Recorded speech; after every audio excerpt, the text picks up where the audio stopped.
All right, good Monday morning. Another amazing sports weekend, another fantastic weekend of football. Unless your team is 0-2, welcome to the club.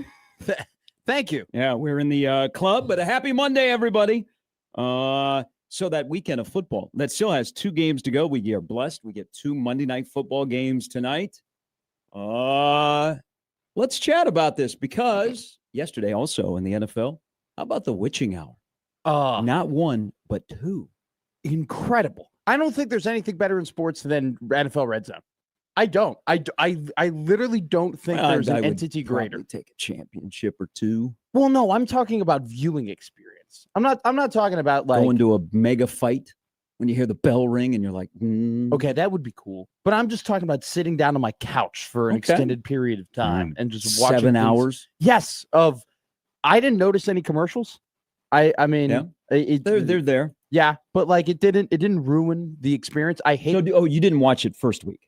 No, I did not. So I was not there. So you were worried about they were going to be intruding? I did. Yeah. I was kind of worried about it, and then they would say that's good. That's a good sign. Then they said it would be 60 seconds, and then I wasn't as worried. And then yesterday, I just hate that they can't say 7 hours of commercial-free football, because that was a cool line. That was really a cool advertisement. But the witching hours, there were 6 games with 1 possession in the fourth quarter. Oh, the early round of games that were coming down to the last minute, whether it be in Dallas or elsewhere in Miami, it was a great day of football. Again, if your team is 0-2 and you're pressing the panic button, or it's time to worry, or your quarterback is out with a turf toe and he's actually destroyed your fantasy team, we're here for you today because today kicks off. Kind of tough in Omaha. Yeah. But I think it's the whole state. Can you feel it? Because it feels like a big game around here. It feels like Lincoln will feel like a football town. Full speed. From 84th to 10th, from and everywhere in between. It'll feel like a football town because it is Michigan versus everybody. Or is it Nebraska versus Nebraska? Because Nebraska-Michigan week has arrived. If you've survived the last 2 weeks of going, I don't know. I didn't get sick and tired of scoring touchdowns. I didn't hate the. You personally found a way into the end zone. I did not see you on the other end of a TJ Lateef pass. If I'm being honest with you, no disrespect to Houston Christian, but with my athletic ability, I might have been able to find my way into the end zone one way or the other. I think that is a ridiculous statement because you are nowhere close to being a college athlete. Nowhere close. You are nowhere close to being a college athlete. No, I mean, I'm far, far away. Yes, you are. Like far, far away. We're talking about a Division I football program who was not set to play on Saturday morning in Lincoln. No, they weren't. That was the perfect 11 a.m. opponent because you got in, you got out. I never even looked at PFF grades. The only thing I looked at was to see snaps. What? You didn't look at PFF grades? No. How could you not look at PFF grades? Because I have a tone of reality that they were playing Houston Christian. And I'm not poo-pooing Houston Christian, but I would like to see Houston Christian, and now we have scored this year, Akron. I would like to see them play. But you know what? It's 2 weeks. They got through 2 weeks. They did what they were supposed to do. Now Nebraska gets set for Michigan. I thought you were going to say Michigan. It's a helmet game. Big game. Helmet game. When I told you how could you not look at PFF, I thought you were going to say because I have a life. No. I do look at PFF grades. Yeah. I more look so because they are a little bit skewed. It's big time. Okay. But I look for the snaps, and they're not always correct on that. So what did Nebraska play? 100 players? I'm looking right now. Archie got in on the last play to be in the victory formation. 42 you might guys. Not let her. 42 guys on offense. See, PFF is different because you have to actually be involved in a play, don't you, to get a grade? Yes. Yeah. So some guys come in and play, and they're not involved. Yeah. Now, but that more so happens with like the secondary, because like if you're on the D line, you're always going to get like a grade because you're just in the middle of it. Okay. 100 players according to PFF play. So it's not bad. 108 one weekend, 100 next. Now it's a big game week. It's a big game week, and you know what? The line is a 1.5. Wrong line. Total what? Terrible line. I don't like the line. Whoa, are you going to be Nebraska ball Mike all of a sudden? No. And you think Michigan should be favored by 2 touchdowns? Should be a pick 'em. Am I crazy? It's a 1.5. I know. It's a point and a half. But I'm like, Well, you're awful. I know I'm fired up right now after what my team did yesterday. Oh, gave up 51. Yeah, I mean, I'm rared and rev to go, and I have a ton of energy. I don't know. It's a pick 'em line. I'm still curious. I've been thinking about this all week. Lee Sterling, our guy, came on here on Friday, said he had a 50-unit play. Okay, and we never ended up getting it, which is fine because you got to pay for that type of stuff. I've been racking my brain all week of what was the game that he thought was a 20-point swing. Okay. I cannot figure that out for the life of me. And so now I feel like I've been analyzing lines, like super like in depth to like figure it out. And after my analyzation of Michigan versus Nebraska, I think it should be a pick. Okay. We'll have to ask Lee when he joins us on Friday. So it is Nebraska, Michigan. It has finally arrived. The Big Ten opener is here. It is Nebraska having a Dana going against a Biff, a chip, and a wink, as that is the interim head coach, the OC, and the DC at Michigan. It's a helmet game. It's a big game. It has a big game feel. You thought there was Celebrity Row in Las Vegas on Saturday night? This is going to be Celebrity Town. There's a lot of people coming into town that don't normally come into town to watch a football game. They watch it from afar. But there's a lot of people that want to be part of the game on Saturday at 2:30 on CBS. Gary Danielson's last trip into Lincoln as a part of the CBS crew. But we have plenty to talk about Nebraska, Michigan. So much so that we are going to have a roundtable later in the week. We're going to go to Oscars, where Oscars has been so kind, and it's a fantastic place to host us for our roundtable. So we're going to do a roundtable with all the hosts, just like we did down in Kansas City, like we've done in the past. We're going to host a roundtable, a square table. Square roundtable. And we're going to break down Nebraska, Michigan. Like no one has done it ever before. I can't wait for your takes on this matchup. No, I'm very curious. I say that in an endearing way. You said that you couldn't wait for my breakdown of Central versus North, too. And then I'll ask you about that because we were both out there on Friday night. We weren't on the air for the first quarter and a half of the game.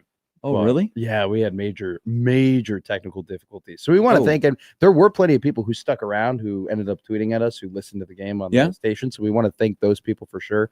The internet. We couldn't figure out the internet situation over there. It was terrible. Oh, you mean did you bring your own? No, because like you do games at OPS or other schools, they usually have a firewall on it. We had this like little box, and the box like wasn't connecting like to the internet that would connect back. But yeah, I know you can't wait for my takes. I haven't fully broken the game down yet. I'll text you personally when I'm like fully ready to go. Will this be before 2:30 on Saturday? Yes. Yeah, I'll give you. You're like, I've waited all week. All right, now here we go. It's halfway through the second quarter. All right. Gary, I got it. Okay. I know who's going to win. That guy wearing 19 for Michigan. This is what they need to do.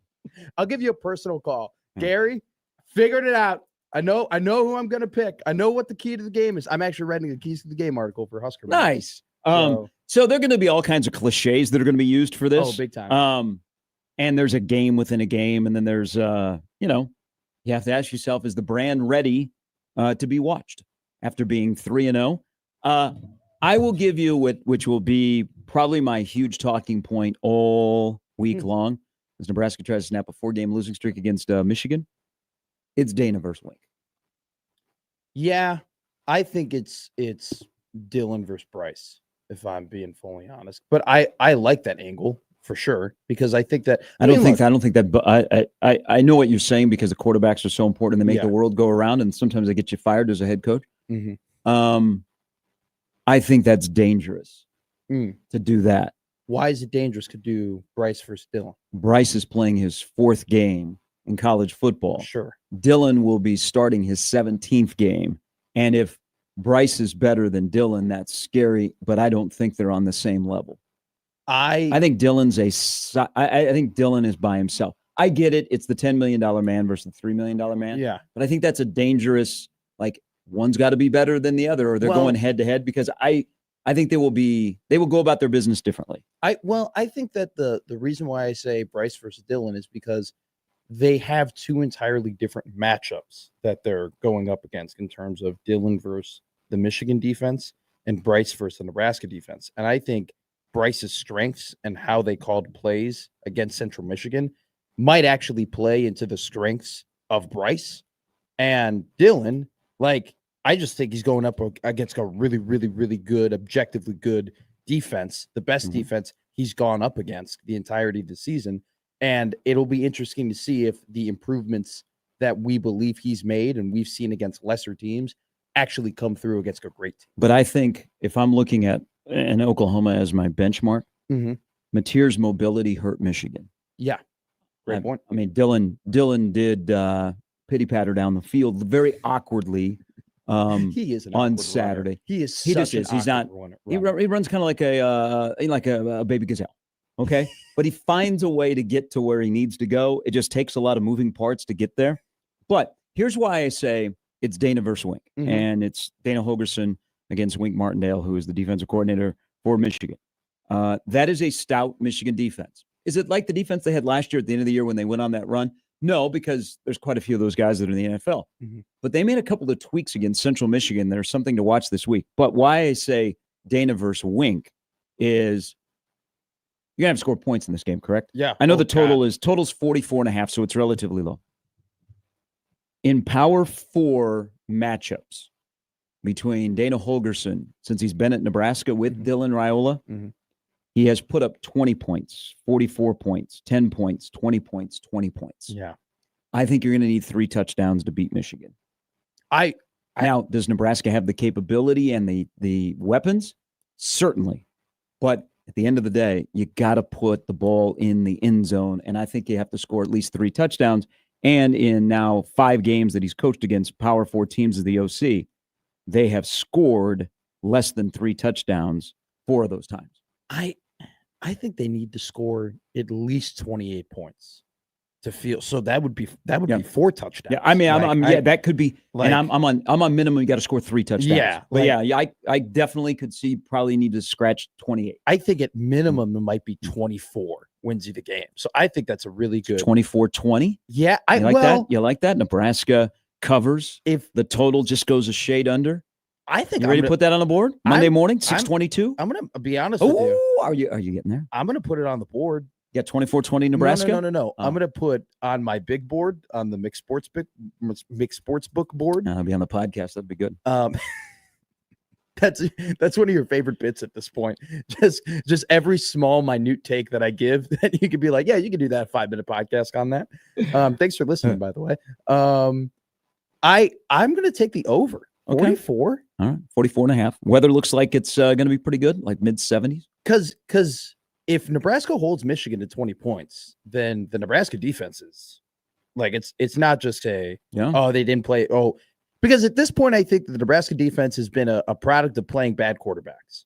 I think there have been good things, but I think it's mainly been a product of playing bad quarterbacks. And I feel for Jake Weir's parents listening to the show this morning. Well, I feel for Brendan Sorsby's parents listening to the show. They're probably like, what do you mean our son's a bad quarterback? He's absolutely lighting up Northwestern State. He had 5 touchdowns in the first quarter against Northwestern State. But they played bad quarterbacks, and so I think they look good. If they go ahead and they only give up 20 to Michigan, I think that you're looking at a for sure top 20 unit, and somehow they got better from last season to this season. I think the total is for sure going to go over. I think at minimum it's going to be a 28-20 game on either side. So SP Plus, Bill Connolly's thing, which I guess is one of the things with metrics at ESPN you can kind of trust. He has Nebraska 23, Michigan 22. That would be a very awkward score. But Nebraska would, as an underdog, they would be okay, and the total would go over. So it feels like a fist fight. And speaking of a fist fight, I know people want to talk about Nebraska, Michigan. Okay, there'd be I don't really want to talk about Houston Christian. Okay, except for the uniforms and Dylan's lucky pants. Dylan's what? Lucky pants. So somebody texted that during the game. Yeah. So he is wearing last year's pants home and away, and it's a personal thing. It's a comfort thing. So that's what he's doing.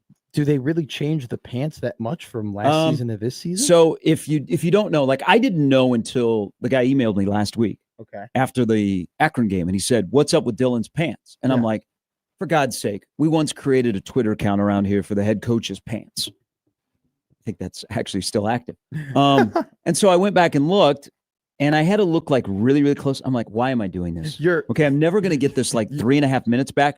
But the stripes that I noticed are larger than this year's stripes. So they're last year's pants.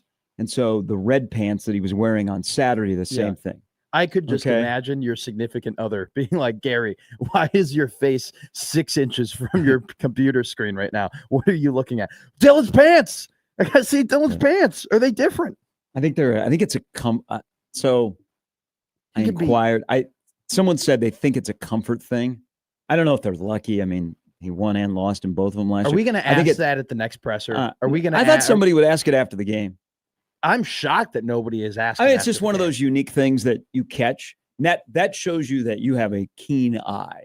You're like, oh, well, you notice it when he's standing next to his teammates because the stripes do look a bit different. The stripe is thicker. Trust me, that is, of all the storylines this week and up ahead to Michigan, that is like 492nd on the list. Yeah. So if we get to it, man, we have had banger after banger of show. But speaking of a fist fight, there was a picnic in Las Vegas, Nevada on Saturday night. The story of the morning, the story of the week, we're going to get a parade. We're going to get another parade. Thank you, bud. We're going to get another parade.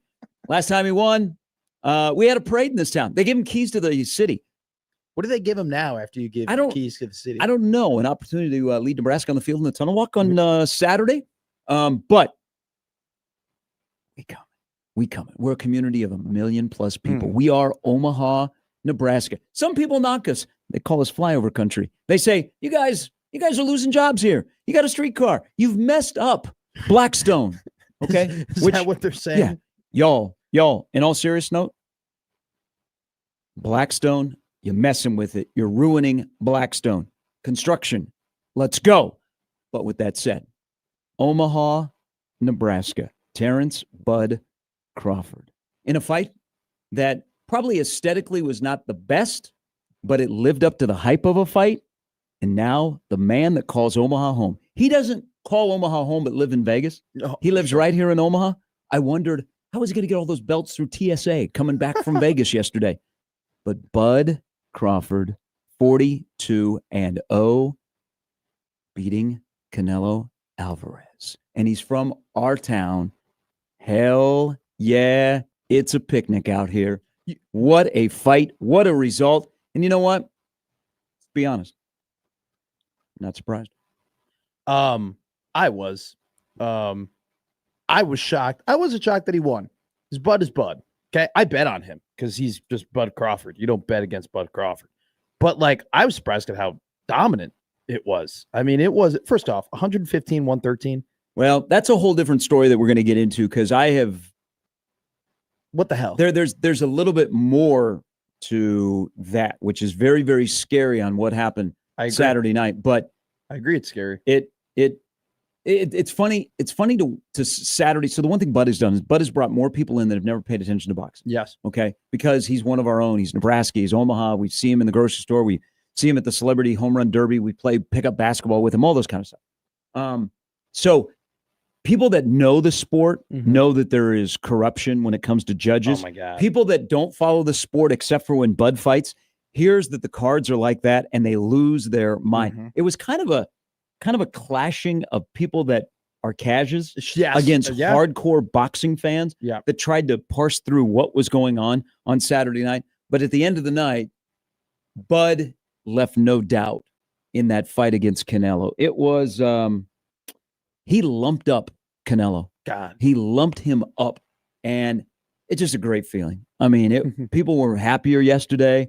You know, Nebraska football is 3-0. Bud is 42-0. Oh. All we do is produce winners around here. You say maybe not as aesthetically pleasing. I get what you're saying because it wasn't the slobber knocker like in the telephone booth, type of fight that like a casual boxing fan would love. But from somebody who's watched the sport a ton, and I'm curious if you feel the same way, I thought it was such a good fight. Like, it was so technical. It was a chess match. It truly was like a sweet technical science. One side. Oh, big time. Yeah.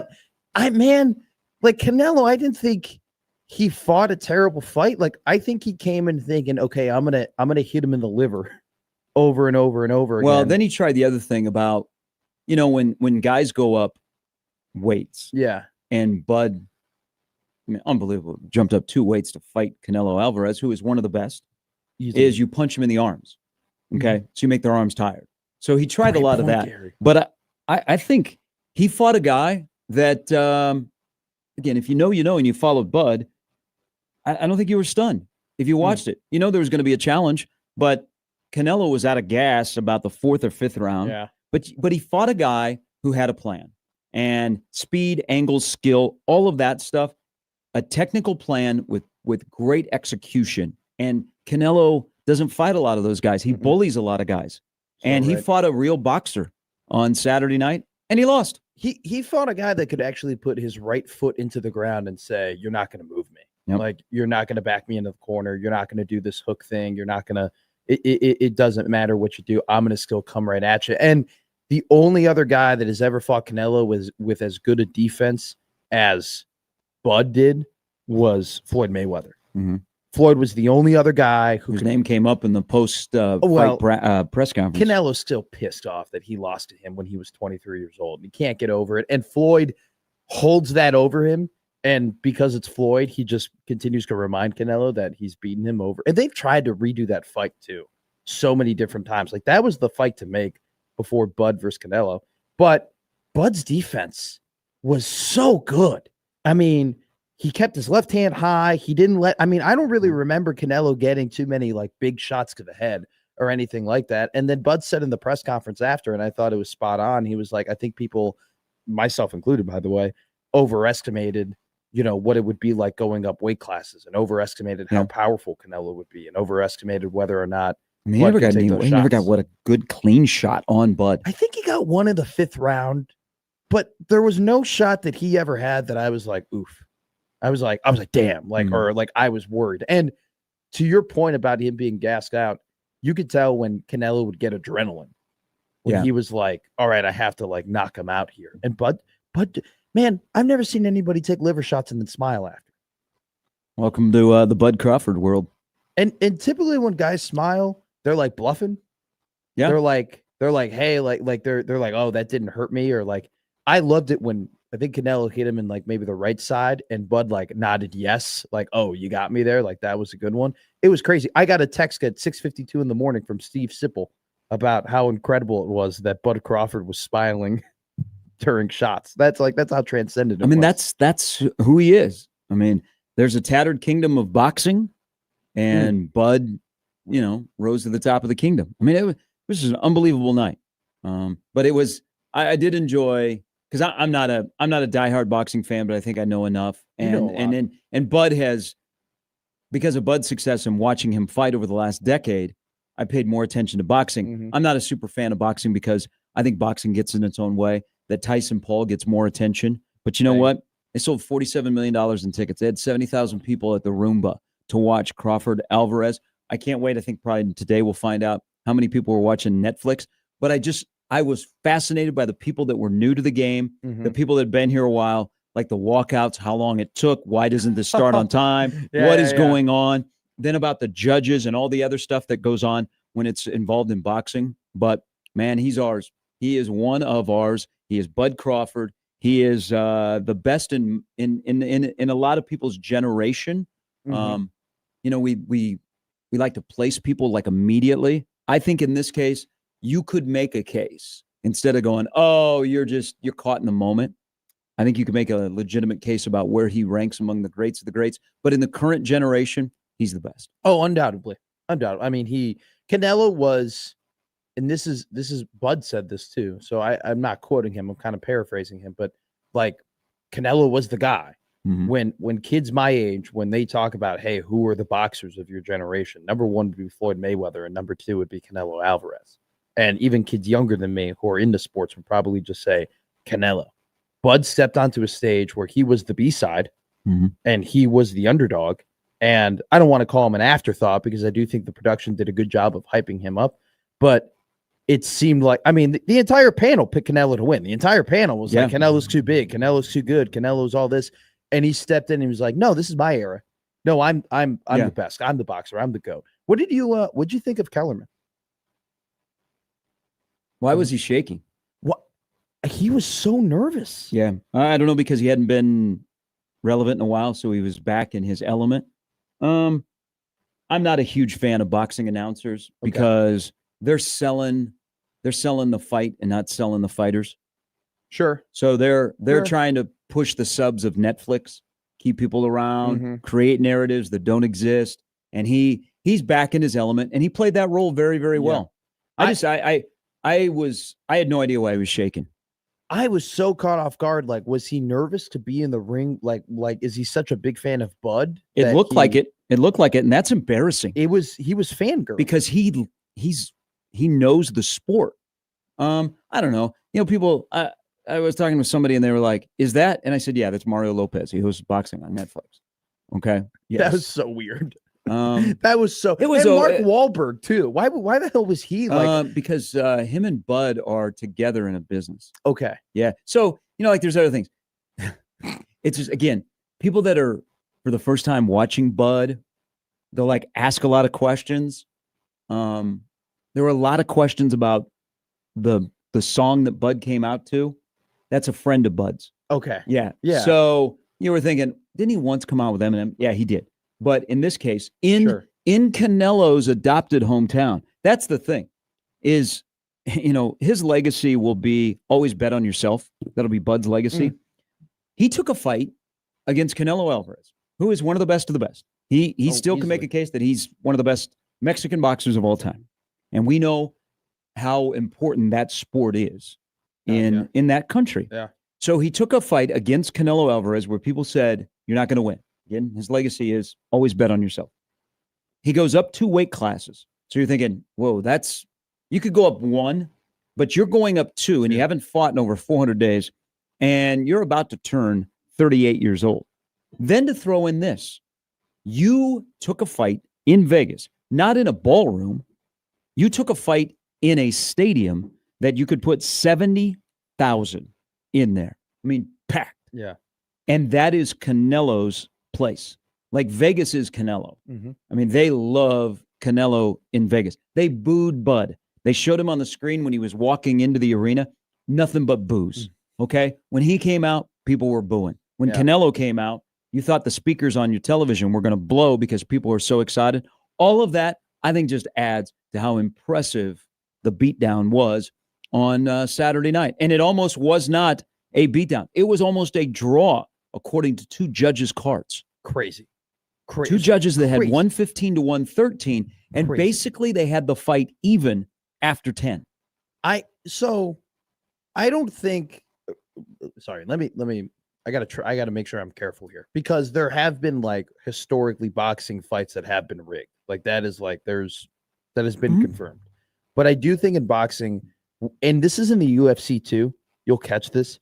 We have an epidemic of judges walk in and they know who the A side is, they know who the favorite is, they know who like everybody is rooting for, right? And I think that when you have that and judges are aware of that, and they allow that to cloud how they judge, and they allowed that to cloud the scorecard. So what I mean by that is when there's a close round, I feel like the judges are always more applicable to give it to the A side, to give it to the favorite. I think that's exactly what happened. Like, I think every slightly close round that you had between Bud and Canelo that was pretty even, they would say, well, we think Canelo's the better fighter, or Canelo is the -145 favorite. So here you go. We're going to go and give it to Canelo. Like, they did that with that fight, and it almost cost Bud. And they do it in so many fights. Like, even in the UFC, like, there are so many guys like Sugar Sean O'Malley, Sean O'Malley. He was, ended up being a champion, really, really good competitor early on in his career.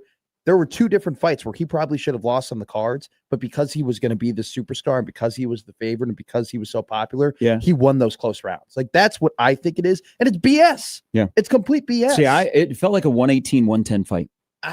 I thought I had 116, 112, but I thought it was so much closer to 117, 111 than it was. Like, I thought I was 116, 112, and I thought I was favoring Canelo too much, in all honesty. 115, 113. Yeah, and they published the cards, so they basically, it was a draw through 10.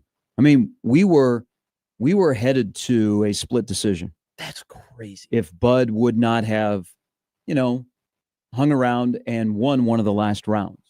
And to me too, like I don't think there's a rematch clause in this contract. No, I hope not. Yeah, so that's why the questions about are both done were asked more prominently. I think Canelo should be done.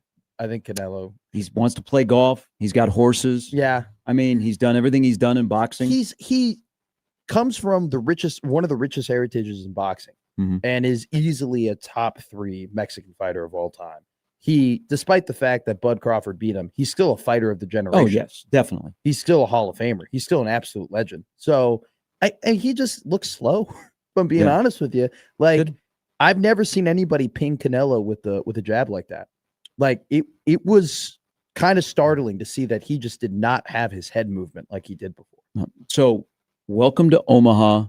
Bud Crawford is there to greet you. Shout out you, by the way, because I picked Bud Crawford to win. No, we both picked Bud Crawford. I picked on the air on Friday. I said Bud Crawford will win. You were like, I want it. You were like, you hesitant. You said, I'll go with Canelo. But then you bet on Bud. No, I did not say I was going to go on Canelo. You know that I very much did my homework, and I had thought it was falling in Canelo's hands, but I wasn't going to pick against Bud. I'm not, and I bet on him. I bet actually, thank you, Bud, by the way, plus 145. Great win. Big sportsbook, absolutely back.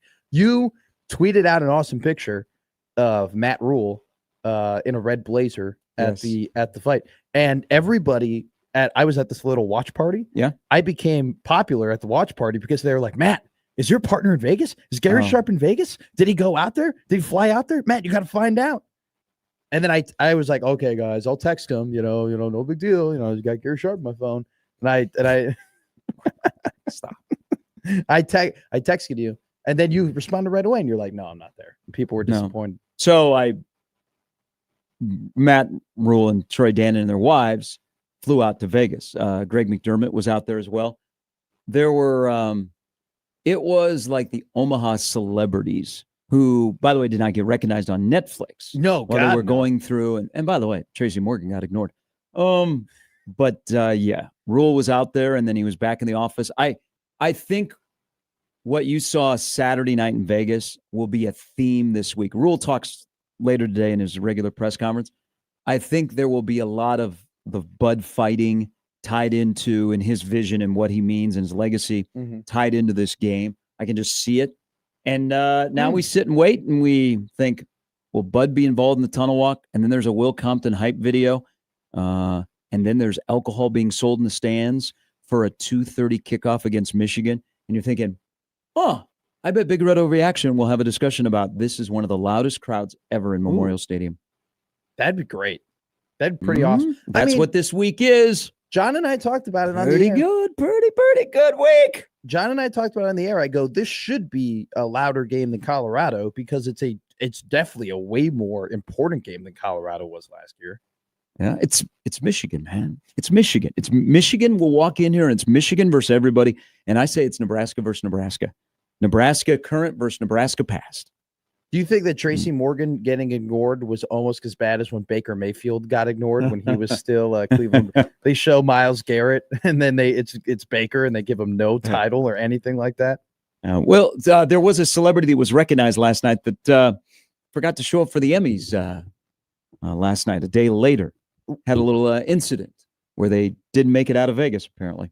All right, coming up a little bit later, we'll get Evan Bland's thoughts. Now that Nebraska's through the non-con, the slog is over. They did what they were supposed to do. Game control. They got to play a lot of players. Sorry, Makai Nelson and Archie Wilson. But Evan will join us coming up at 8:30 from the Omaha World Herald. That is the lineup brought to you by the referees at John Higgins Weather Guard. Lots to discuss. It is Michigan week. Do not, just pitter-patter into the week, okay? Because it's a big week. Lincoln's going to feel like a football town. The state's going to feel like a football state. That's what it's supposed to feel like. We haven't had a lot of those. We have it this week. Is it the end-all, be-all? No. But it's Nebraska, Michigan. It's the helmets. Don't break merging onto the highway. Put the pedal to the metal. I like that. That's a good way. And I think that was a little subtle jab at the fellow drivers that are out there when you're out there. They're awful. All right. and you have to navigate the construction. I think we just love construction in this town. We just start construction and then we move on to the next one. We don't finish the past one. But y'all killing Blackstone. Man, you are doing Blackstone dirty. I haven't been to Little Ricky's in a while, so I couldn't tell you. Man, well, you got to navigate everything. Really? Oh, it's not fun. It's not fun. I went to Midtown yesterday. Still terrible. Yeah. Still dead and still not habitable. Yeah. Honestly. City moved on from Midtown. They said, ooh, Blackstone. Don't move on from Ray's Wings. It's a great spot. Midtown going to have a streetcar, and it'll go right by all the in Midtown 7 businesses. years. All right, we're off and running. It is Gary and Matt on Michigan Week with a salute to Bud. Heavy on 1620 The Zone.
All right, it is Michigan week.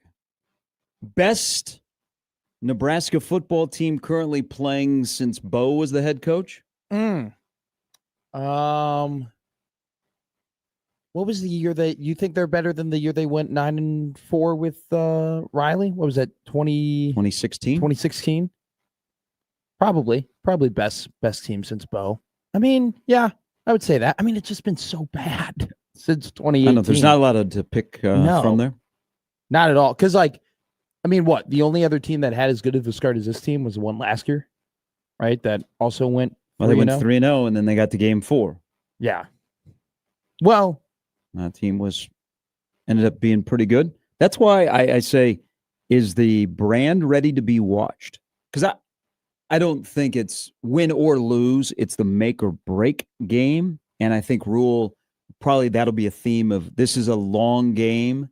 Like we're playing the long game this season. You play 12 games. It is crazy that we're a fourth of the season done. That's crazy. Yeah. So 3 are in the books and we have 9 to go. But from the standpoint of the meaning of this game, it's important. You can be 4-0 and you'd be ranked, or who knows how the AP poll works nowadays. You might actually lose points for beating Michigan. But is the brand ready to be watched? Because it hasn't been watched for a while. It's been about a year. So it's like, okay, are we ready for this? Or do you need a little bit more seasoning? But, you're having like a soft open this weekend of your restaurant. Like you're ready to go to business in the middle of October or the 1st of November. So this is like your soft opening as a litmus test to go, okay, this is where we're at. That's a great way of putting it, because it's almost as if like the investors come in, right? To like your restaurant, the people that put money into the restaurant come in to like taste the menu for the first time. And I'll compare it to like Josh Pate will be watching the game and Klatt will be watching the game. And like all of the national honks that have been saying this offseason that, hey, Nebraska can make a run and Nebraska can make a jump in year 3, Matt Rule. Like, this is a big game for those people because they are either going to get vindicated that, hey, I was right, that Nebraska was ready to make the jump this year, or Nebraska's just same old, same old. Yeah, you will either get celebrated or you will be laughed at. Man, I think it would be so big. Like obviously, yes, it would be big for Nebraska to win the game. It would be big to go 4-0. It would be big to be ranked. It would it'd be good for the psyche. It'd be very good for just the program and everything. But this game for Dylan in particularly is massive, because if you're ever annoyed about the mini Mahomes and the apartments and the jokes and then all that stuff, right? Yeah. And the memes, like, this is the game where you go off and you ball. They can't. What are they going to say to you? What are they going to say to Dylan anymore? What are they going to make fun of him about? All you're going to be able to say is, "Oh wow, he's one of the best quarterbacks in college football." Oh, like you can't really. It's easy to make jokes about Dylan looking like Mahomes if he's bad at football. If he's good, you can't make those jokes. All you do is just like, that dude's a baller. I love this opportunity. Like, they've set themselves up. Is the brand ready to be watched? Because there's going to be a lot of people. I have it on my rankings as the 3rd biggest game this weekend in college football, because it's Michigan, Nebraska sitting on CBS at 2:30. Yeah. I think it'll draw the most eyeballs. I mean, I think they'll do a big number for this game. And I think as the week goes on, I mean, there was a promo for it yesterday. Yeah, that's the advantage of playing on CBS is like the standalone Big Ten window. Yeah, is the CBS doubleheader. They're going to talk about it all day. It was a very nice promo during. Here we go. Lots more to discuss. Of course, a lot of Bud this morning. I'm going to clap back at y'all that are getting at me about if Bud ever fights again, where he would fight. I live in Omaha, but I also know Bud. He'd fight in Lincoln. He'd fight in Memorial Stadium. I know. I tried to pass that along, and people are like, "What you talking about? Why are people CHI Omaha? No, turn in your card. Go back to Lincoln. Fight at Memorial. It's a state, like it's a federal landmark essentially. And he may never fight again, which would be fun. Yeah. All right, one in the books. Evan Bland a little bit later. It's Michigan week, big week. Feels like a football town on a football radio station. 1620 The Zone.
All right, Michigan week.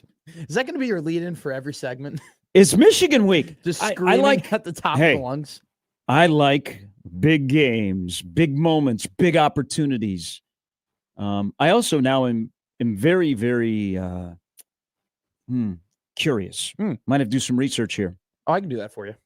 I'm Mr. Keyboard Kid. Okay. You know, and how many times have you said something and then immediately I go down and I just start typing? You're like Jim Carrey from Bruce Almighty. Is Michigan maybe the only or close to being the only non-Big 8, Big 12 team that will have played in Norman and Lincoln in the same year? Oh, like all time? Yes. There's no way. Non-Big 8, okay. Non-Big 12 team. Okay. That has played in Lincoln and Norman in the same year. If it is a non-conference by game team. But we're talking about Michigan. National champ 2 years ago. They will have played in both Norman and Lincoln in the first month of the season. How about that? So, okay, no. Here's Ohio State did a home and home with Norman. Or with Oklahoma back in 2018 or 2017. Or wait, 2016. So did Ohio State come here in 2016? What was Urban Meyer's last year? No, I don't. 20. I'm looking now. I don't think so. I can tell you. But it's just it's a unique. It's very unique. Yes. Okay. Ohio State almost did it. Nebraska went on the road. That was not the question. No, I know. I was giving you an answer though. I thought I remember that Ohio State had played. I almost Oklahoma. made contact with the Kirby pitch yesterday for the Mariners, but I didn't. So I was one of the 14 strikeouts. I was being Mr. Keyboard Kid, and I was trying to find out the answer to your question. Close, no cigar. I was very close. So a couple of things here about Canelo Crawford. Yes. You guys know that Bud is 42-0? No. Okay. Bud is 42-0. I just want to respond to the people that are responding to me on Twitter. Yeah, go ahead. So we don't know. I mean, that could be the last time we see Bud Crawford and Canelo Alvarez fight. I think there's probably a little bit better chance that Canelo Alvarez doesn't fight anymore. He's got a lot of different interests. Like he'd like to go maybe play golf. He's got horses. Does he actually have horses? He does. That's awesome. That is sick. He's had 70 pro fights. 70. Yeah. Like, and by the way, it's only really the Mexican fighters and your old like 60s and 70s American boxers who have 70 fights. Because they usually fight a lot young. They fight so much. When they're like 15, they have so many pro fights in one. You're telling me they don't go 406 days between fights? No, never. I'm pretty sure Julio Cesar Chavez Jr. or Sr. had like probably 20 fights in 1 year in his career at some point. So we don't know if either one will fight. And there is no rematch clause in this contract. So it doesn't immediately trigger in. And so there will be Crawford Alvarez too. And Bud may be done. Okay. He's 42-0. He's going to be 38 next week from this upcoming Saturday. He got paid too. Yeah. And Bud likes the money, but it's never been about the money. It's been about the pursuit. It's about being the best, betting on yourself, all of those things that go into what makes up the incredible Bud Crawford. He does like the competition, the preparation, getting in the ring, doing what he's doing. So maybe there's something out there that would entice him to fight again, but we're running out of people. Does he drop down to 160? Does he want to do that? Does he just go back to his normal weight of being a citizen in Omaha, Nebraska? I have said for a long time that Bud's final fight, remember, he might have turned himself late in his career into a stadium guy. I know Canelo, that was the draw. They still put 70K in there. Can Bud go from being 17,000 seat arena? Could he be a 40,000 seat guy if he elects to fight? But he's a little bit older in his career. Yeah. And he's not a heavyweight.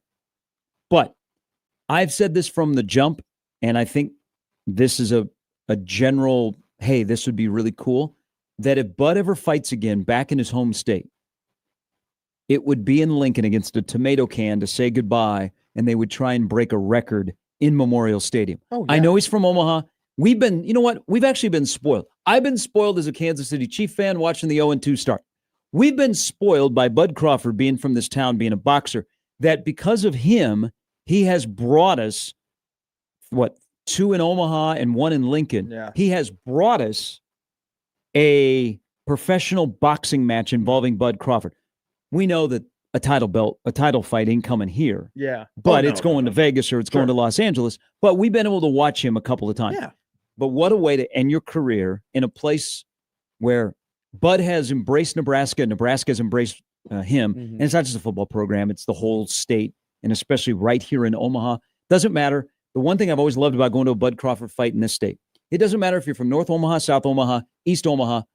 Never met anybody from East Omaha. It's tough to be from East Omaha or West Omaha. It is a cross-section of people that live in this great community that go and support Bud.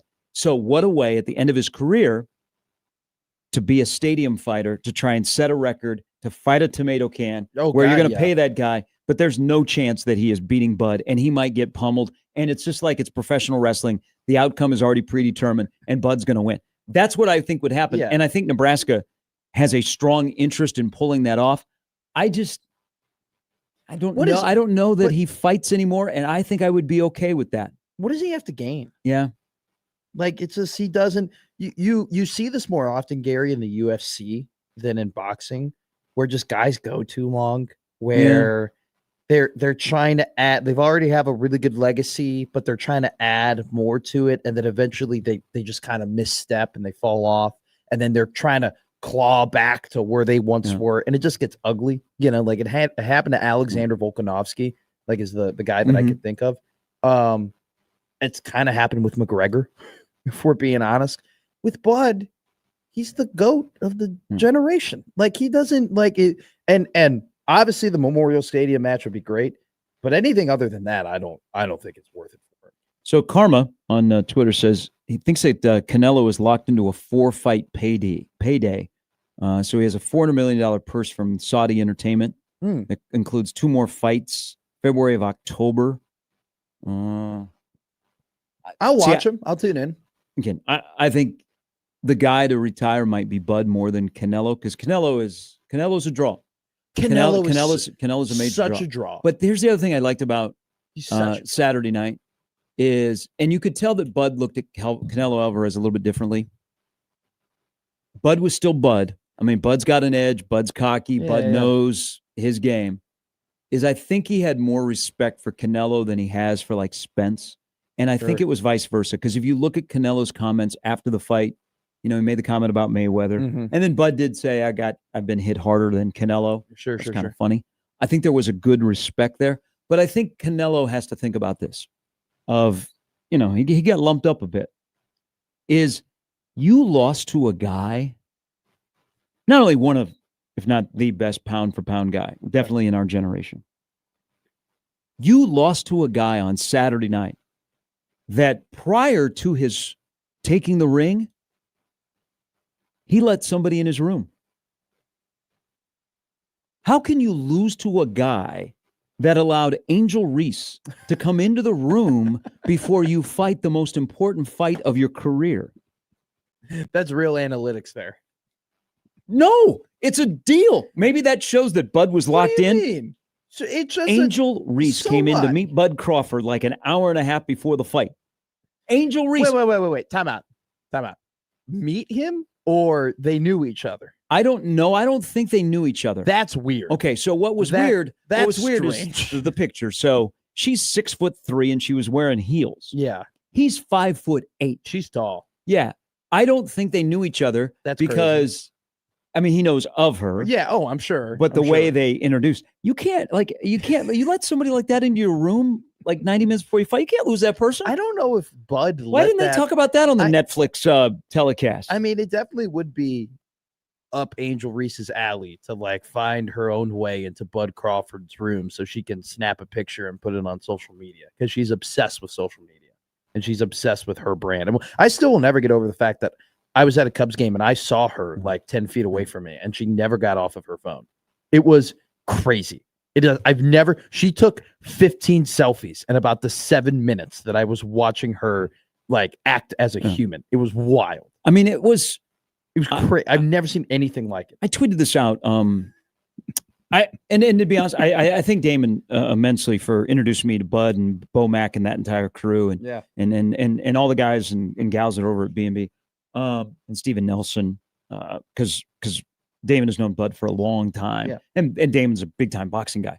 So when we first started the show, he said, "You want to talk to Bud Crawford?" I'm like, "Who?" Well, because I didn't grow up here, so I didn't know the backstory. But I bet that was in 2017. No.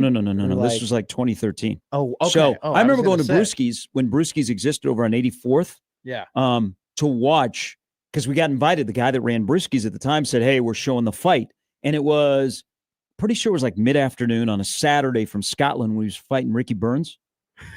And that was to win his first belt. Yeah, that's funny. And so we went there, and the pay-per-view was grainy. Yeah. But there was like a good collection of people there that had followed Bud, that grew up with Bud, that were watching. Because Brewski's was like the only place in town that was showing a fight. That's crazy. Because nobody else was like really paying attention. Yeah. So we went there, and then we got hung out and other things and got to know him. It's a great story, but I mean, that was fun. That was fun Saturday night. And I think the other thing that Bud has done, bringing people in. I've heard more people that went to Vegas. Of course, I don't know if it's a flex or like, they sent him video. Like Sam, diehard Nebraska ball Sam, went to it, had great seats. Mm-hmm.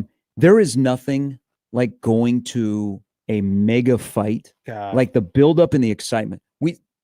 All of us hopefully have been blessed to go to major sporting events like a World Series or a Super Bowl or an NBA Finals, Stanley Cup, whatever, a major college football game to play for a championship. To be honest, to go to a fight that is with a title on the line, that is a big fight, the electricity, the excitement, and then when you're in the stands, whether it be at MGM Grand or at the Roomba, and you hear the bell ring and it's time to go, and they touch gloves. Oh. I mean, there's nothing like that. So maybe we get one more of those with Bud. It would be fantastic. But it was great. I know one thing, if he fought back in Nebraska, we probably would not have Mr. Beast sitting that was crazy ringside with a Kirkland long sleeve shirt on that he went to Costco and got. By the way, that looked like a nightmare blunt rotation up there in the front row of the Bud Crawford fight. Jason Statham, Mr. Beast, His Excellency, and Dana White. It just sounds like the worst time ever. Like that is literally the four. If we were picking like just a bad combination of four people to hang out with in just terms of personalities, it would be those four. Do you think that boxing was like, because I know this whole thing, it was like, okay, it's Bud versus Canelo, but it's a new era of boxing. That's what they were trying to like push, right? And Dana White and Saudi and everybody, they have all this money. Are you like motivated at all to like watch any of the people on the undercard like fight again, or like were you even captivated? The quote unquote co-main event, I thought was really boring. It was Callum. What was his name? Callum Smith or Callum whatever. He looked like he was long and awkward and didn't have a whole lot of power. The Coco main was good, but I don't know. Like this event was kind of like remove Canelo and Bud. Yeah. The event was kind of pushed because like, hey, this is going to be like, you're going to be able to like boxing again, and you're going to have more of those big fights, right? We're going to be able to have more of these big fight feelings and fighting for belts, and you're going to be able to go to more of these events after this event. I don't know if that was really accomplished. I think maybe but do you follow it up? Like I don't want to follow it up with Tyson and Paul fighting again. God no. But I don't know, man. I can't wait to see Netflix viewership. Sure. The bars were packed in Omaha. I heard a lot of places were charging $10. Like after 9 o'clock, they were charging $10. You had 70,000 that were in attendance. They were only expecting 60 to 65 because the place only holds 65 for football, which will be one of the Monday night games will be in there tonight. Wow. $47 million in ticket sales. It seemed like as a group, we were watching. It didn't matter if it was midnight. Sure. And it wasn't just like Nebraska contingent. It seemed like a lot of the national people that I follow on Twitter, they were dialed in. But you have to follow it up with another big fight sooner than later. You can't go like another year before you get something on the level of Crawford, Canelo, where the cash recognizes the names and there's a buildup and you go, oh, I gotta watch. So and you're because you understand promotions really well. Like, I don't think they should do a Shakur Stevenson versus Teofimo Lopez. Like, oh, this is our next big fight. Yeah. I think what they need to do is get two young guys who are actually like coming up in the ranks who are going to fight for a title, or some guys that we don't know. And they need to go, hey, this is why you should care. This is why you should give a crap. Like, this is why you should tune in. And I think they need to like kind of ground like base root this up. Like have like, I don't think you could take, there aren't too many known products that you can just take and say, hey, this is our super fight. Hey, this is our super fight. Like, they need to take two guys you don't know and be like, all right, here's why you care. And then just keep doing that and build stars, similar to what they did at the UFC. They did the same thing at the UFC. Good point. One person that was at the fight Saturday night did not make it to the Emmys last night. Okay, who did not? By the way, the Emmys they were great yesterday. I was watching bad quarterback play on my television. I had the quarterback play was so bad that I had the sound on the Emmys more than I had the sound on Mike Tirico and Chris Collins. I also watched the Cubs game from the 7th inning on last night. They were up 4-3 in the 7th inning. I wanted to see what Nico did. What did Nico do? Nico helped them. They won 10-3. Nice. But Sofia Vergara. She looked great. She didn't make it to the Emmys. Whoa. Sophia, what happened? Apparently she has an eye allergy. Okay. But she ate shellfish or something? Don't know. From being ringside to not making it to the Emmys. She just probably got super hungover, probably partied up a little bit too much. It's okay. She's won her Emmys already. I mean, she's been in Modern Family.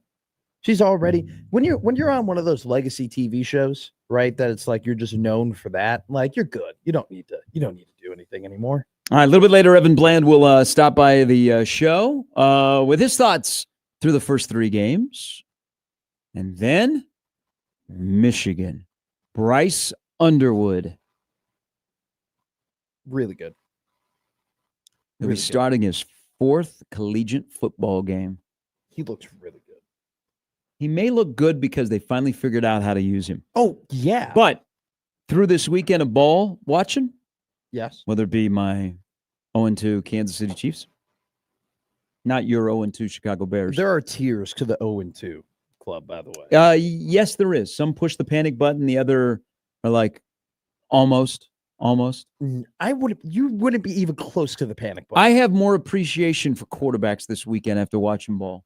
Okay. We'll get into that as we roll till 10. It's Gary and Matt at 1620 The Zone. Hey, Moose Roofing, you want an appreciation for a company that is a local, that takes care of your most valuable asset? Then Moose Roofing is the place to go. Pat Moose and his entire crew, they've been in business for 30 years. How do they stay in business?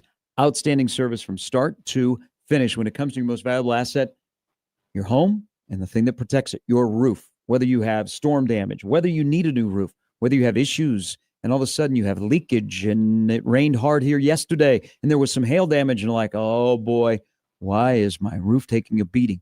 Well, trust it to the MVPs of roofing in Omaha, Moose Roofing. They'll take care of you today. Guys like Sean Michael, once you schedule an inspection, they'll come out, they'll sit down, they'll get to know you, they'll go through the process. They have fantastic, deep knowledge of the product that they are going to supply to your home and install. They're here before the storm, during the storm, and after the storm. It is Moose Roofing. Plus, one thing I've noticed that sets them apart is when they take every single step, they answer all of your questions thoroughly. The communication is top-notch. Is they go to bat with your insurance company. There's a lot of insurance companies that say, we are not going to cover it all. Moose Roofing will go hard in the paint with your insurance company to make sure you get what you deserve. Go the extra mile to leave you stress-free. So you're thinking, my roof. Yeah, yesterday when we had the hail roll through Omaha, took a beating. Only one place to turn to. Schedule an inspection today, and for more information, log on to the website, mooseroofing.com.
All right, Michigan week.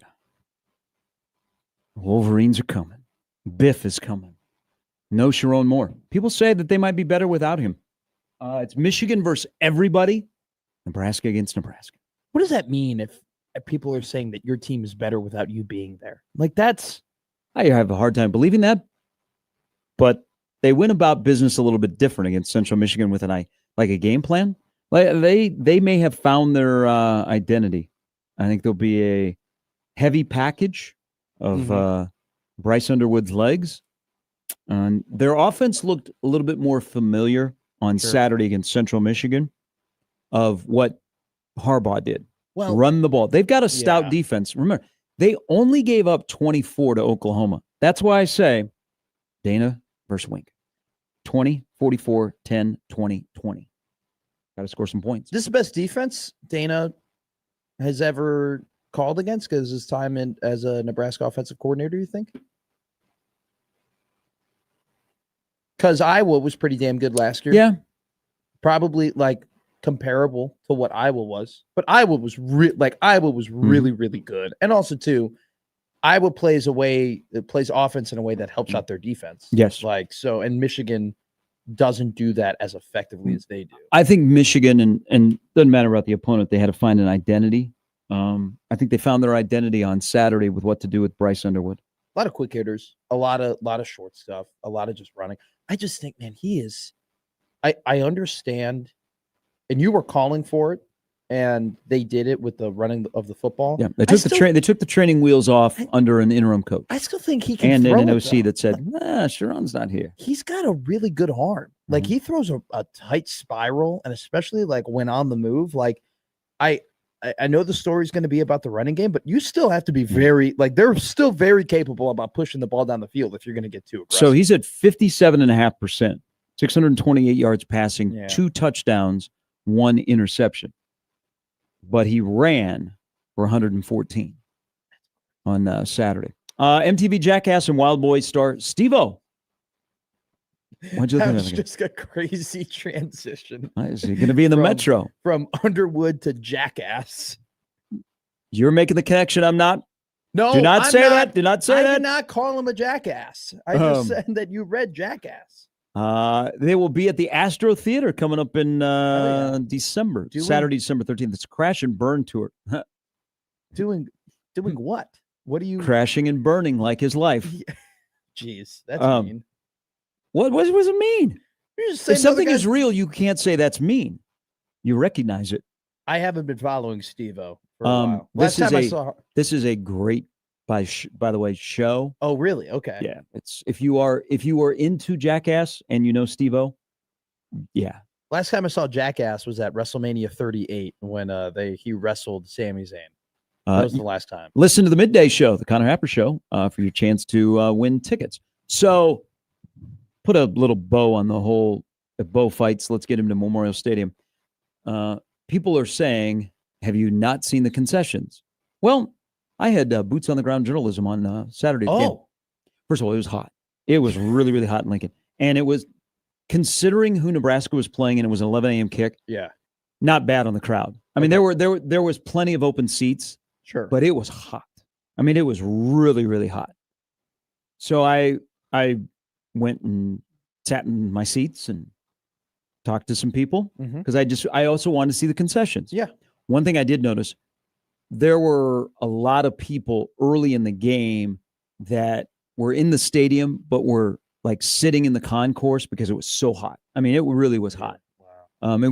It's one of the rare like super hot games that Nebraska's played at home in a while. So I did not get anything, but I went and observed the concessions. And then I went and talked to a couple of people. Okay. Better. Okay. Better. Good. Still a ways to go in a 100-plus-year-old stadium, but better. Because I think Nebraska realizes, in terms of like the alcohol sales, you got to get it better because you're leaving a lot of money on the table. People that are frustrated are not going to buy a beer. So that's still a work in progress. I was told that they separated some lines. They made it, the communication was a lot better. Okay. They also had involvement from outside to assess the situation to help more Gotcha. efficiency that was going on. And I'll tell you another thing. Okay. This is a nerd part of me. I think the Wi-Fi was really, really good on Saturday in the stadium. Sure. And I think that helped as well. Okay. I'll believe it. I'll believe that when I see that. Which actually I don't think I'm going to be able to go to one home game this year, so I won't be able to feel it for myself. But if that's the case, first off, let's just say this. We're sending spaceships into space on the regular. Okay. Right? Where are we going here? We're an advanced society. We are doing some things that we have never done before. Yeah. The fact that across this state it's such an epidemic of Wi-Fi in stadiums is crazy to me. Okay? It's the 21st century. Yeah. It's 2025. Yeah. I shouldn't be struggling in Pinnacle Bank Arena to get Wi-Fi. I should not be struggling in CHI Health Center to get Wi-Fi. I should not be struggling at Memorial Stadium to get Wi-Fi. We are doing things that society have never dreamed of before, and yet we can't figure out a way to get proper connection within a stadium. That's crazy to me. That's ridiculous. But baby steps. It's appeared that the signal was stronger. There's 55,000 people there. Hey, tell that to me when it's Colorado. So that is the caveat here is maybe the concessions in some places was more efficient, but it was not the same crowd. Now they're going to have to be ready for Saturday. They also have quite a few unfilled positions. Okay. So they're in a scramble mode to fill positions. And I noticed they lowered the age for hawkers. Okay. It's now 18. Okay. So the hawkers are around. They will have hawkers, apparently. Okay. So they are right. So that would alleviate some stuff. So it was a little bit better, but I think Nebraska's like, well, we don't want to leave money out there. We got to make sure that, I didn't see as many people drinking because it was so friggin' hot, but you better Saturday come prepared. You talk about leaving money on the table. Like, if I get one beer and it took me 20 minutes to get that one beer, I'm not going to have any want to go back and do that. Now, people who are like saying that they wouldn't have a Bud fight because of concessions or stuff like that, or the concessions would be Did they not go to Garth Brooks? Well, I was going to say, did they not go to volleyball day in Nebraska? That is not going to hold them We could back. drink there, right? Do I remember we could drink? What? You could drink at volleyball day, right? Hell yeah, you could drink at volleyball day. That's right. That was awesome. Yeah. The students that was like the first time the students could drink in Memorial Stadium. You can get those Rattlers. Those little grapefruit German beers. They were awesome. That was sick.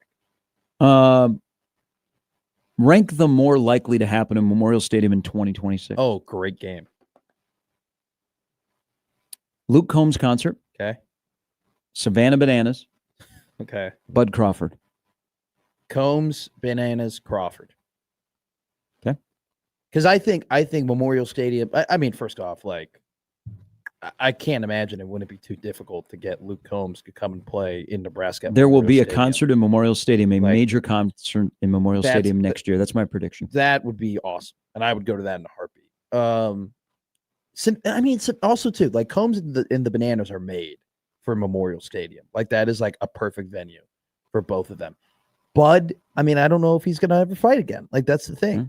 Like I think Bud, I'm not saying Bud should retire. I'm not going to say, I'm never going to tell anybody like that what they should or shouldn't do, right? But after his performance against Canelo, how could you not have solace? Like, how can you not be satisfied as a fan, right? Like, if that was his last fight, that was the perfect last fight. He fought the third greatest Mexican fighter of all time, and he beat him, and he dominated him, and he established himself as the greatest of this generation. I think the only people that would not want a Bud Crawford fight in Lincoln are the police because of what happened at Heidelberg's back in 17 when he fought at PBA. Just a bad situation. A lot of people went to Heidelberg's. There was a post-fight party, there was a post-fight party there that actually there was a brawl. That turned into a post-fight. So the Lincoln police had to go. The state patrol was there. I mean, there was like the North Omaha gang showed up at Heidelberg's in Lincoln. Oh, it was, yeah. That's not fun. I think there was probably people that are like, man, you know what? We don't want to do this again. We don't need to be hosting a fight at PBA. Sure. I'm like, hey, you know what? In Omaha, we don't have those problems when Bud fights. No, we don't have a mass just chaos at Heidelberg. I have an idea for all the people in Omaha who are getting really upset about Memorial Stadium idea. How about we just pick up Memorial Stadium and we put it in Omaha? We just get a crane, real big crane, just plop the Stadium Omaha, have Bud fight there. Then we'll take the crane back and we'll move it back to Lincoln. Sounds reasonable. What does not sound good is if you have him as your fantasy quarterback. Oh no! Do you have a Burrow update? Yeah, there is a Joe Burrow update. It sounds like over there, Mr. Sharp, you do have him as your fantasy football quarterback. I do have him as my fantasy quarterback. What happens if Joe Burrow just is an injury-prone guy? Because he's going to need toe surgery. He is out for at least 3 months. Oh, my God. First reported by Adam Schefter. So Joe Burrow is on the shelf for at least 3 months with his toe injury that he suffered yesterday. That the power of a backup, Jake Browning, Cincinnati went on to win that game with some questionable officiating across the NFL yesterday. We got an officiating problem in this country. Yeah. But Cincinnati won, but they'll be without Joe Burrow for the next 3 months. So Joe Burrow now, so he's what, going to miss 12 games, right? Like 12-ish, 11, 12 games? The initial diagnosis here is they're hoping December. Okay. So he has played, these are his games the last 3 years. He played 10 games in 2023. He played 17 games in 2024. And he's going to end up playing maybe 8 games in 2025. Ooh. You can't have that. Yeah. And he tore his ACL too, his rookie year. Before we go to break, we'll come back and we're going to talk about quarterback appreciation. Yeah. This is from Dookie Clint. I think people that sit in the 600 level at Memorial Stadium are excluded from all this because that is like the most accommodating, fan-friendly area in the entire stadium, unless you're in the bougies. Clint says sat up high on the east side, 600 area. Concessions, great, no lines. Bathrooms were easy as always, but you couldn't get all the new food choices. Oh. You could have tacos. You couldn't get the red burgers or brisket or whatever it's called. You just couldn't try the new choices. But beer was easy to get. That area, if you've ever sat up there, like the old East balcony was great because there were only like 11 rows. Yeah. Like the 600 level, again, you might be able to see Fauner Park and Grand Island from there. But it's gotten better. And it's a little bit cold up in November. It is. But they fixed the lights because when they first opened that section, when they had to turn the lights on, every bug imaginable would come to hang out by the lights. That's funny. And so it was not, it wasn't fun. You had bugs that had just gotten zapped were falling on you. And so they fixed that. But it is. How did they fix that? They put like a light or they did something. Like guy who complained, like the next year he said, hey, they must have done something because the first night game didn't have that issue. Okay. But everybody said you got your own escalator or elevator up to that level. So, yeah, that might be the highest view because you're higher almost than the press box. But it's, of terms of fan-friendly, might be the best spot in the stadium. I sat there for the Colorado game last year, sat up there. It was awesome. Dookie Clint's totally right. You just walk out that little tunnel, and then you have just all of those. They even have like little side vendors, too, that like outlook toward the stadium. Also, I didn't think the view... Like, yeah, you're high. So it's a weird angle. But you can still see, like, you still know who's who down there. Yeah, it's just a weird angle. You're way on top of the action. You are. Yeah. But it's not like, some of these nosebleeds where it's like you don't know if that's Ty or Nash. I could tell which dude was which dude. We're back with more of Gary and Matt after this in 1620 The Zone.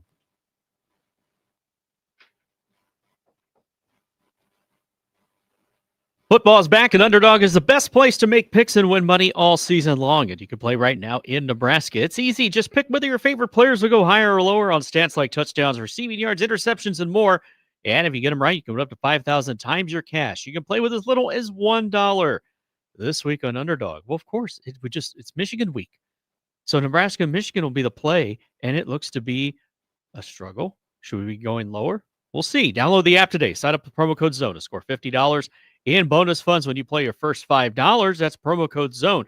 Millions of fans have already won billions making picks on Underdog. Will you be next? Underdog. Make picks, win money. Must be 18 plus and present in Nebraska. Terms apply. See assets.underdogfantasy.com/web/play and get terms _DFS_.html for details. Concerned with your play? Call 1-800-GAMBLER. Visit ncpgambling.org.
Hey, good morning. The portal is open if you play football at UCLA or Virginia Tech.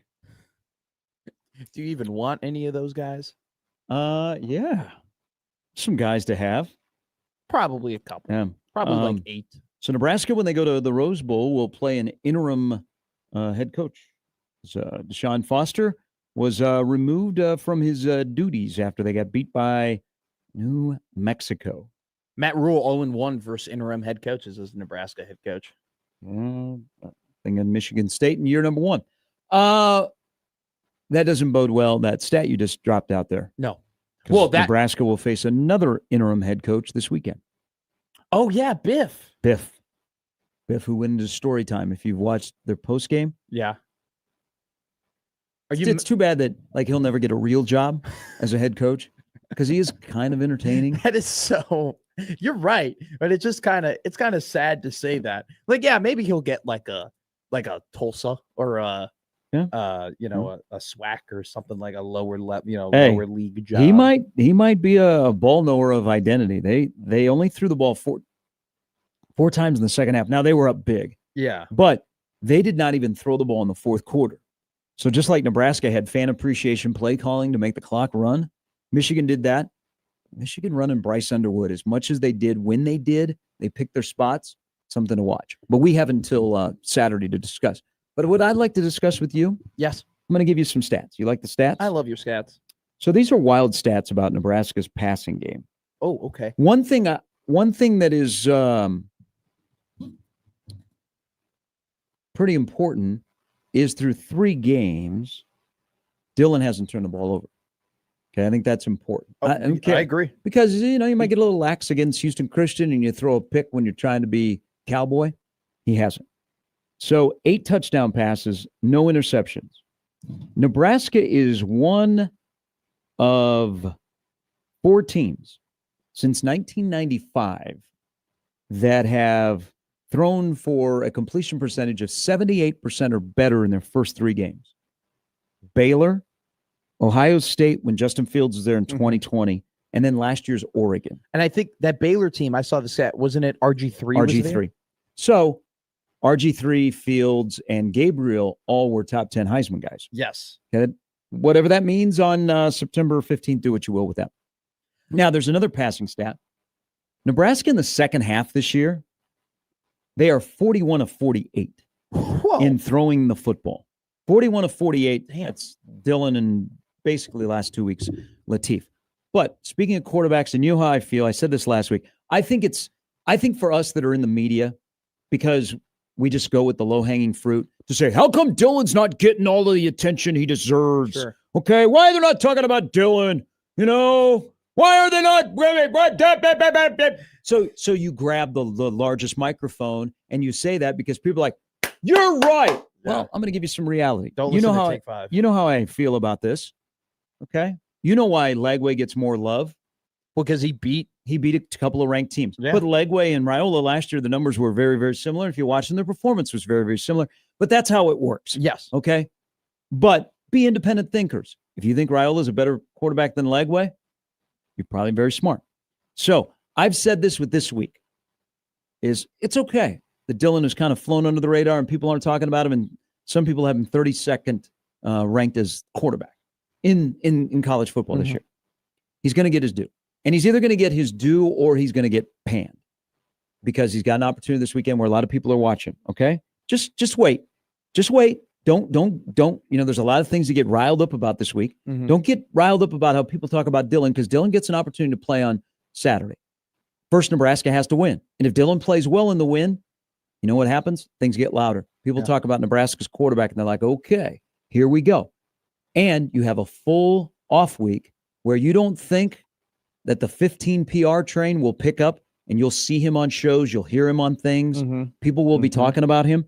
That's going to happen. So just don't fret all week. He's going to get the opportunity. But I will say this, whether it be my quarterback. Oh, geez. I just realized what I'm about to do. No, do it. You got to do it. It's got to be a good comparison. Okay. So my quarterback, who right now is an overqualified game manager in Kansas City. That's a good way of putting it. And the quarterback in Lincoln, watching quarterbacks play this weekend, whether they be in college or the NFL, I think if you have a guy, appreciate him and appreciate him a ton, because not so much the NFL, but more college. I can't recall a year in college football where more hyped quarterbacks have not been like, oh my gosh, through the first 3 weeks of the season, like we've seen this year in college. There hasn't been the holy crap guy this season through 3 weeks. Like there hasn't been the, oh my God, if he keeps doing this, he's going to end up winning. Like, this is a weird pull here, but like 2 years ago when Sam Hartman was at Notre Dame, the first 3 weeks of the season, he looked sharp. Wasn't it one of those they won at Duke? Yes. Yeah. And he looked great. And it was like, you know, he could make a weird run and like end up winning. We haven't even had that, right? And Klubnik, not good. Okay. And don't look at Klubnik's stats, because Klubnik's stats will tell you otherwise. You watch Klubnik play, not good. Nussmeier, fine. Yeah. You know, not writing home about him. I don't think I'm fully ready to like hop back on the Carson Beck wagon, but like Arch has been great.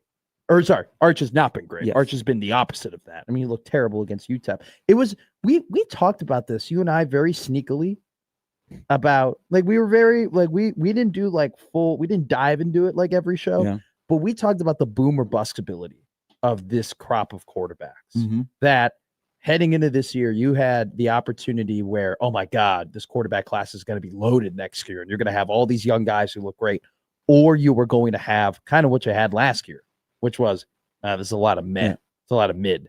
We have that. It's been a lot of mid. I think in college football through 3 weeks, if you have a guy like Dillon or Altmaier who hasn't turned the ball over at Illinois, you should appreciate them even more so. Like if Reed at Texas A&M, then you have C.J. Carr, who I thought he was good. I think there's something going on at Notre Dame. Marcus Freeman. We got to have some speaks. Marcus Freeman made a very poor hire with his DC. He did. He basically got the analyst from the Jaguars. That's what Chris Ash was doing. But there's something else about C.J. Carr. Is Texas A&M knew he was tipping his plays. Notre Dame couldn't pick up on that. I know. What's going on there? But, you know, he's someone that they put a lot of stock in. Arch got booed. It's okay, Arch. Scott Frost got booed in 1997. Went on to win a national championship. It happens. But there's so many name quarterbacks that are so up and down. Yo, God. And then but it's like that next tier of quarterbacks. I mean, Legway is going to cost Napier his job. Oh, yeah. Bad quarterbacks cost you your job. What if Nico was great from the jump at UCLA? And let's say they're 2-1. Sean Foster probably still has a job. Yes. I mean, you are the head coach attached to your quarterback. So when I see really, really bad quarterback play, and maybe my quarterback isn't putting up monster numbers, I think it's quarterback appreciation time. Just say, hey, thank you. You're not getting my coach fired yet. But you got to appreciate the right things, because with DJ Lagway, I don't think we were appreciating the right things. We were appreciating him being big and him being fast and him being athletic. The things that I've seen from Dillon have been proper quarterback play, right? It hasn't him. Like if Dillon was just kind of running around and stiff arming these FCS players and like just clearly playing against little kids in a park, I don't think I would feel as confident as I do feel about him. No, and that's why he's going to get his due, depending on what happens this weekend, for the good or the bad. They've also done a really good job of Dillon has been able to stand on his spot. Okay, he's been kept clean. If Nebraska, if Memorial Stadium would have had a grass field, and so you'd have your first 3 games played on grass, Dillon's uniform is probably pretty clean. Jay Terry would be like, we don't need to wash it. We'll just throw it back in the locker. But the other thing that I think has helped this Nebraska offense, and this isn't necessarily a Dillon thing, but it is a Dillon thing, is they have a plethora of options to spread the ball around. They're not pigeonholed like they were last year into 18 or 4 have to have the ball. They've got plenty of options to go to that keep you on your toes. And I think that will continue throughout the year. They have just multiple dimensions of and multiple dimensions of the offense, but I think what I love most about the offense is that there's a different archetype at every skill position. Like each guy isn't the same. Like Barney very different from Key very different from Hunter, Lindenmeyer very different from Harburg. Like I think Isaiah Mosey, like now you have that wrinkle and him being able to line up in the slot. Just put him at wide receiver. Well, a slot wide receiver. No more running back. Well, he can be. No more running back. Dude, he had one carry where it was like, that was slow. Like getting the ball was slow, like was a challenge. He's a running back that plays like a wide receiver. Ives might have turned Mosey into a full-time slot wide receiver. Maybe, but I'm cool with Quentin Ives being like a short yardage back. I'm not cool with Quentin Ives being anything other than that, if I'm being honest. I'm cool with Quentin Ives maybe looking different against teams that are not Houston Christian. I think Quentin Ives had his Jaquez Yank game. I think more about Mekhi Nelson will come out today. I hope so. He was a coach's decision not to play. They played 100 guys.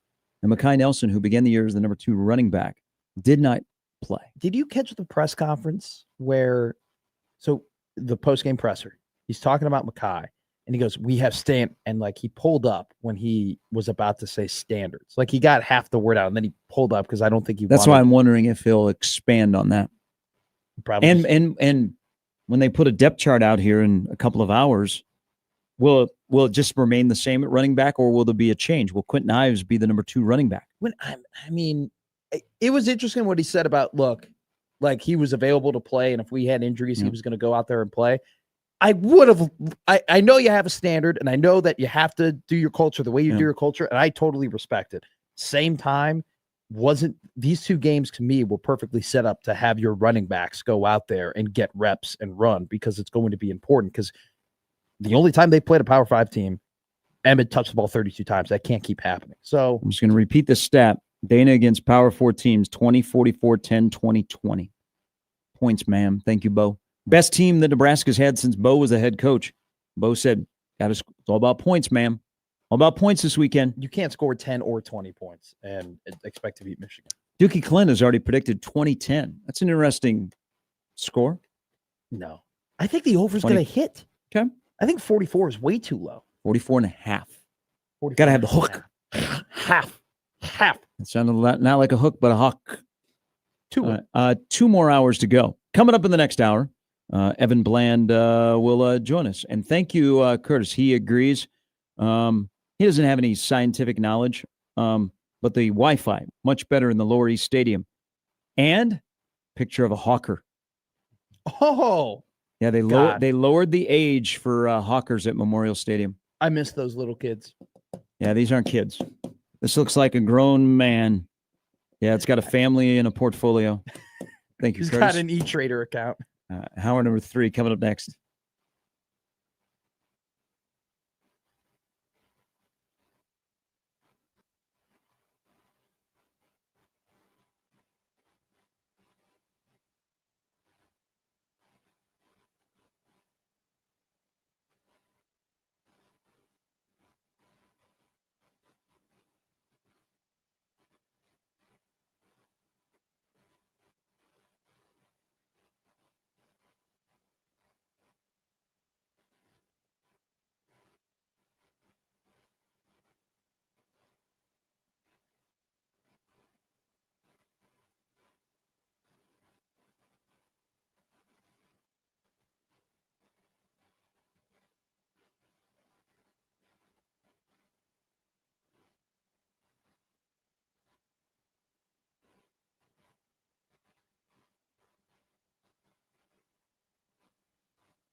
All right, welcome back in. Evan Bland coming up in 30 minutes.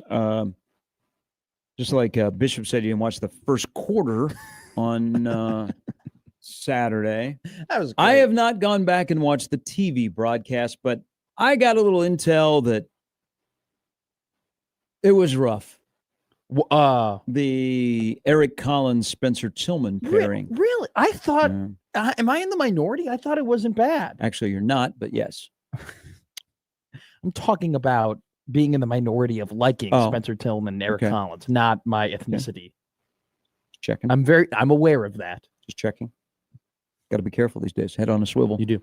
I thought they were fine. I enjoyed them. I didn't think it was. I do think. I don't know. I don't know because I've not watched any highlights that have TV, and I did not watch the TV tape, so I can't comment on this. But a lot of people on Saturday during the game were livid. I want to stand up for my fellow broadcasters. I feel like a lot of people are very quick to just be like, these guys stink unless they're one of like 9 dudes. Okay. Like unless like it's a Benetti or a Davis or an Aikman. Now, stop your roll. Okay. Jason Benetti is a banger. No, that's what I'm saying. Yeah. He's awesome. He was losing his mind during the K-State Arizona game. I would lose my mind if I was working next to the guy that they've shoved on me. But despite that, I will listen to Jason Benetti read the back of a cereal box. No, he's incredible. I think he is very, very entertaining, and I think he has gotten better since he left the White Sox. You watch him on TV with the Tigers? Yeah. Well, I don't know why RG3 is on television. Neither do I. But he's paired with Benetti, and I feel bad. I listened to JJ Watt for the first time yesterday. You like him? Yeah. Yeah. That's the future CBS #1 crew. He's got a little bit of a lisp, like just a slight, just a little. It's his Wisconsin, Pewaukee, like little twang, which I'm used to. But like he'll get a little quicker, but he's good. Yeah. He's very, very well put together. Benetti's awesome.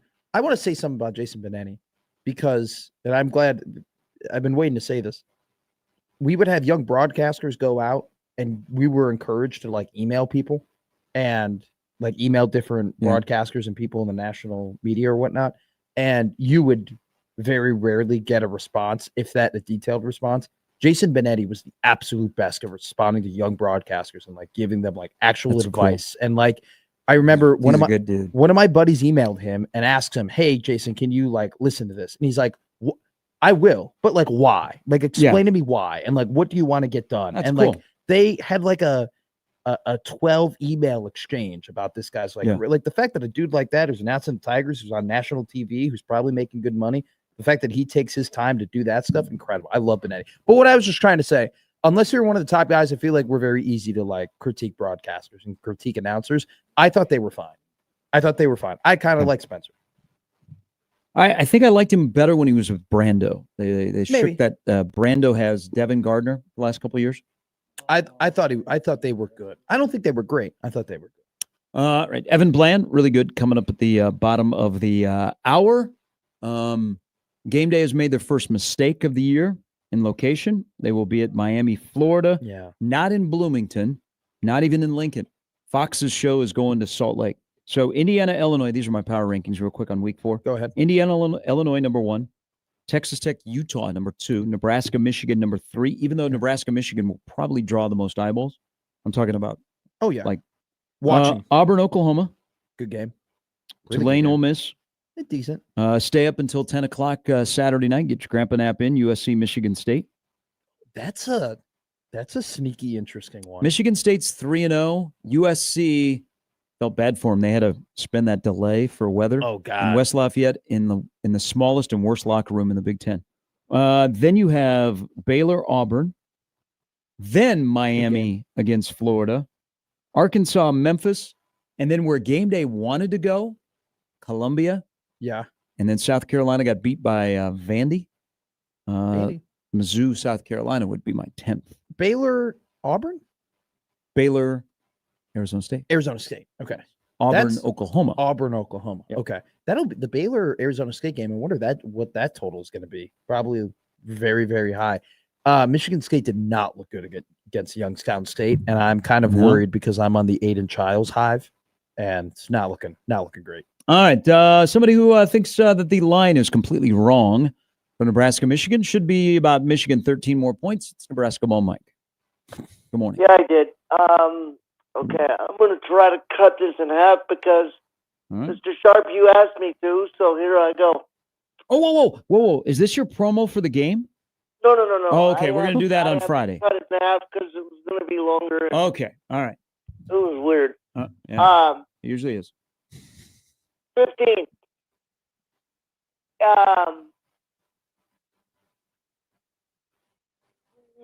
You forget about something. We didn't bring you here to be Mahomes. We didn't bring you here to compare you to Mahomes. You asked for 15, you might have. But 15 means something else here. Oh, okay. Yeah. We have sacred numbers at Nebraska. We do.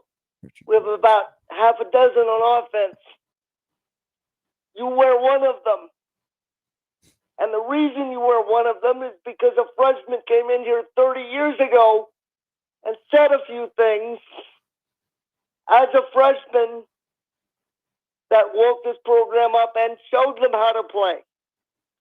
And one of the things he said to a running back in a bowl game when he was told that Florida State was too fast, he looked at his teammate and he said, "Shut up, we're going to win. Follow me, and I'll show you how to do it." And it took him a year, but he did it. And the question I have for you is, are you going to stop thinking like Mahomes and start thinking like R15? Start thinking like Tommy Frazier. Because Tommy Frazier had the attitude it took to win here. And that's the one you got to follow first. Before you get to 15 in the NFL, you got to follow the 15 here. And if you don't, you'll still put up your numbers. You'll still be good. We'll still have a legacy for you here. But 15 means Frazier here. Period. Okay. I'll finish on Friday. All right. That was a good start there. Okay. All right, thank you. Our Chicago Sports Call of the Week goes to Nebraska ball, Mike. Hey, Ben Johnson, there's this guy. He coached in 1985. His name was Mike Ditka. Ever heard of him? Here is Disney Nathan from the state of Ohio. Hello, Nate. Hey, guys. How you doing? Good. Doing great. Man, I tell you what. So I got a confession to make. I am not a huge boxing fan. Oh. I find it very arduous and boring kind of to watch. Sure. I always have. Pugilistic violence. However, watching Bud is not, to me, boxing. What he does and how he does it, I mean, if you watch that and you can't appreciate it, I don't know what to tell you. It is amazing. And I absolutely love watching all his fights. And I'm sad that I don't know how many we actually have left, because it's one of those, I don't think the boxing community really appreciates what they have. And it's because if they did, they would, if there were more Bud Crawfords out there, I don't think boxing would be on a decline. I'll just put it that way. But it was really awesome to watch. So, and I'm going to get my score prediction in here for this weekend. I'm going to go with 34-18, the good guys. Whoa. Okay. Hey, by the way, Nathan, thank you for calling in on a Big Red Overreaction. That was nice. Yeah, it was my first call. Keep doing it, man. I was like, you know, one. I could tell there was a little bit there. And, you know, I was able to tell Iowa to suck it, which is always a good thing. No, you're very good at doing There that. you go. Nathan, thanks for the phone call. Nathan was smoking a victory cigar after the HCU. Big victory. cigar guy. Big cigar guy. Hooked me up with the Cigar of the Month Club. Really? Oh, yeah. That's what shows up that, yeah. I gotta get hooked up to that. Great. Speaking of Iowa, of everything that went on this weekend in college football, from the incredible Georgia-Tennessee game, Georgia Tech, Clemson, Notre Dame, Texas A&M.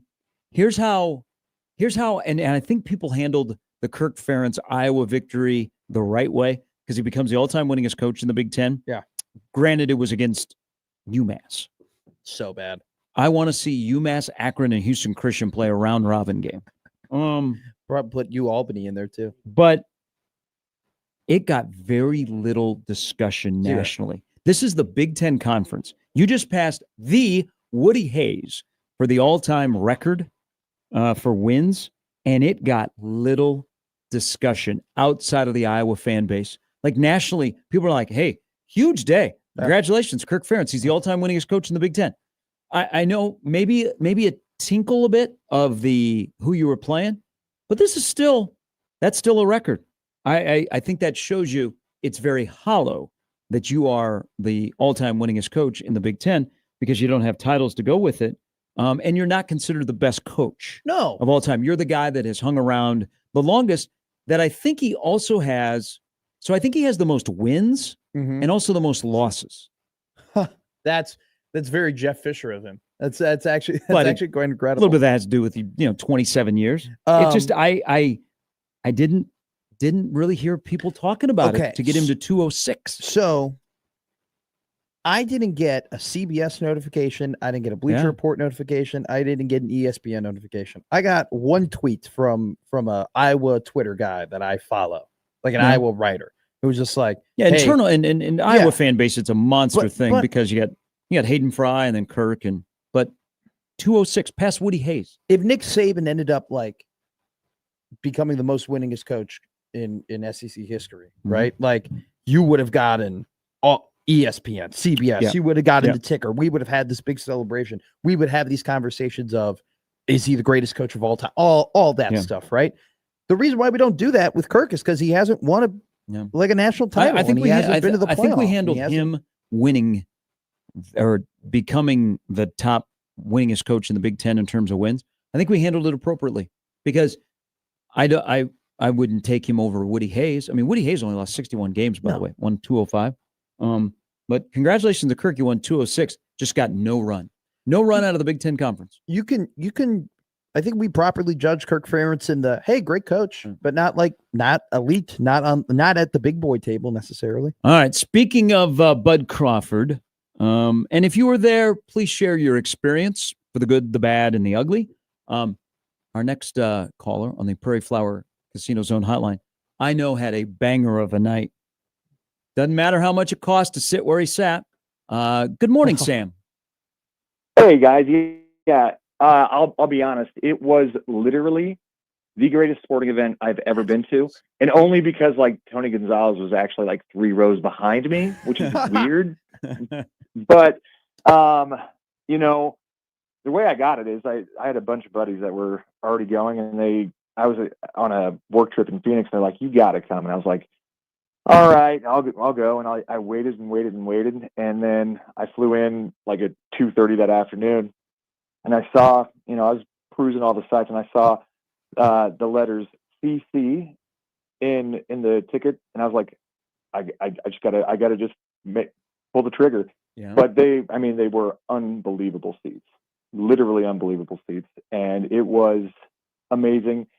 His walk-up music was amazing. I mean, you could just see it. Gary, I sent you that video of the last 40 seconds of the fight, and you could just see the elation on Bud's face. He knew he won, and everybody else in there knew he won, and it was an overwhelming Canelo crowd. It was, but they were all very very kind and very humble after he lost, and just like he was. So, but I will tell you, it was literally the greatest sporting event I've ever been to, and I've been to 4 Breeders' Cups. I've been to a lot of different places, and it was unreal. And I will never ever be able to probably do something like that again. But I was the guy that in the VIP sections they give you these big books, the program. Yeah. And I was the guy leaving where I went and stacked up 8 of them so I could take them to my buddies.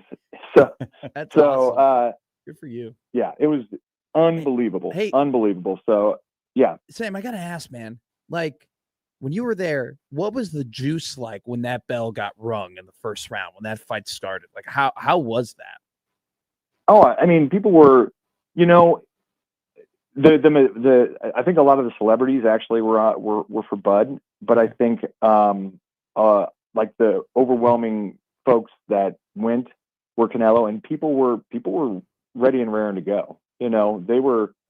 Trust me, it was a late night in Vegas. You know, I don't think it didn't start till late, and so people had a few pops, and it was a sight to be seen. That's for sure. Wow, what was the reaction when they announced when Michael Buffer announced that Bud had won? You know, I mean, I think that, like I said, everybody up front was like going crazy. I was going crazy. Like the thing is like I knew he won. Like I was sitting next to two guys, and I was like, "There's just no way.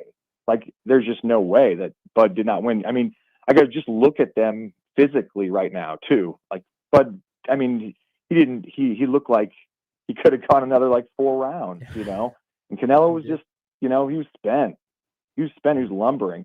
And I think that helped Bud go. In a sense, it helped Bud going up to where he's a little bit like still a little bit lighter and leaner on that side. So, but what he did is just unbelievably amazing. And like I listened to you all yesterday, and it's hard to say, you know, Gale Sayers and you know Bob Gibson and Bud Crawford. I mean, that would be a very difficult argument on all sides to like try to mix through who's the best athlete ever in Nebraska sports history. So, but I'm so happy for him. I mean, I'm not a necessarily emotional guy, but I got kind of like teary eyed. I was like, man, this is just you just feel so much pride and so good for a guy like that is always being said, like, you know, that he's probably not as good as everybody says he is, and he just is the best pound for pound boxer of my generation. You know, because Bud's like my age, so it's unbelievable, and I had a blast. Well, unbelievable time. Hey, I'm glad you were able to make it work, and yeah, that's awesome for you. Because and for you to say that, because I know that you are very choosy about your sports that you attend. So I'm glad you got to Vegas and got to see that in person, and that's awesome, my friend. Yeah, thanks, guys. Keep doing the good work. Hey, thanks, Thank Sam. you. What he's referring to. So this is a better question for Sam tomorrow, because Sam's a sports editor, or used to be. I guess they have a new sports editor at the World Herald, Ben. But when Dirk Chatelain was working for the World Herald, and Stu was involved in this, but it's been now a decade, they did the top 100 Nebraska athletes. Oh. Like Nebraska natives. Bud was ranked 35th 10 years ago. I don't think he has a chance to be number one. I think that's Bob Gibson. Yeah. But what Sam said, Gibson, Sayers, Crawford is probably your 3. I wonder, again, remind me tomorrow to ask Sam this. Yeah. If they're going to revisit this and re-rank, because Severe and I would get in these really good discussions about this list, and he told me when he was working at the World Herald, he said it's every 10 years. Okay. So it would be 2025, but a lot of the people that were around 10 years ago at the World Herald that were involved in this are no longer there. Yeah. But Bud was 35th on the list 10 years ago. He's got to be in the top. He's definitely in the top 3, but is he 2 or 3, or is he 1? So top 5. I'm looking at the article right now. Bob Gibson 1, Gale Sayers number 2. You have, I can't scroll. Grover Cleveland Alexander number 3. Bob Boozer 4, and then number 5 is Johnny Rogers. Those are your top 5.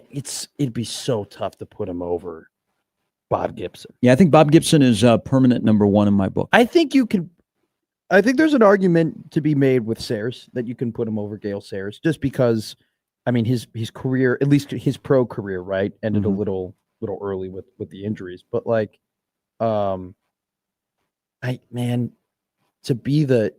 he's the GOAT of a sport, of a store, not just a sport, a historical sport, a sport that, you know, goes all the way back, and he's the GOAT in his era of that sport. Yep. That is, you can't get a higher accomplishment in boxing, in my opinion. There's probably only 4 or 5 dudes in human history, who have like that distinction of being the greatest of their era. All right, we'll take a break. Come back. Still to come in this hour, Evan Bland.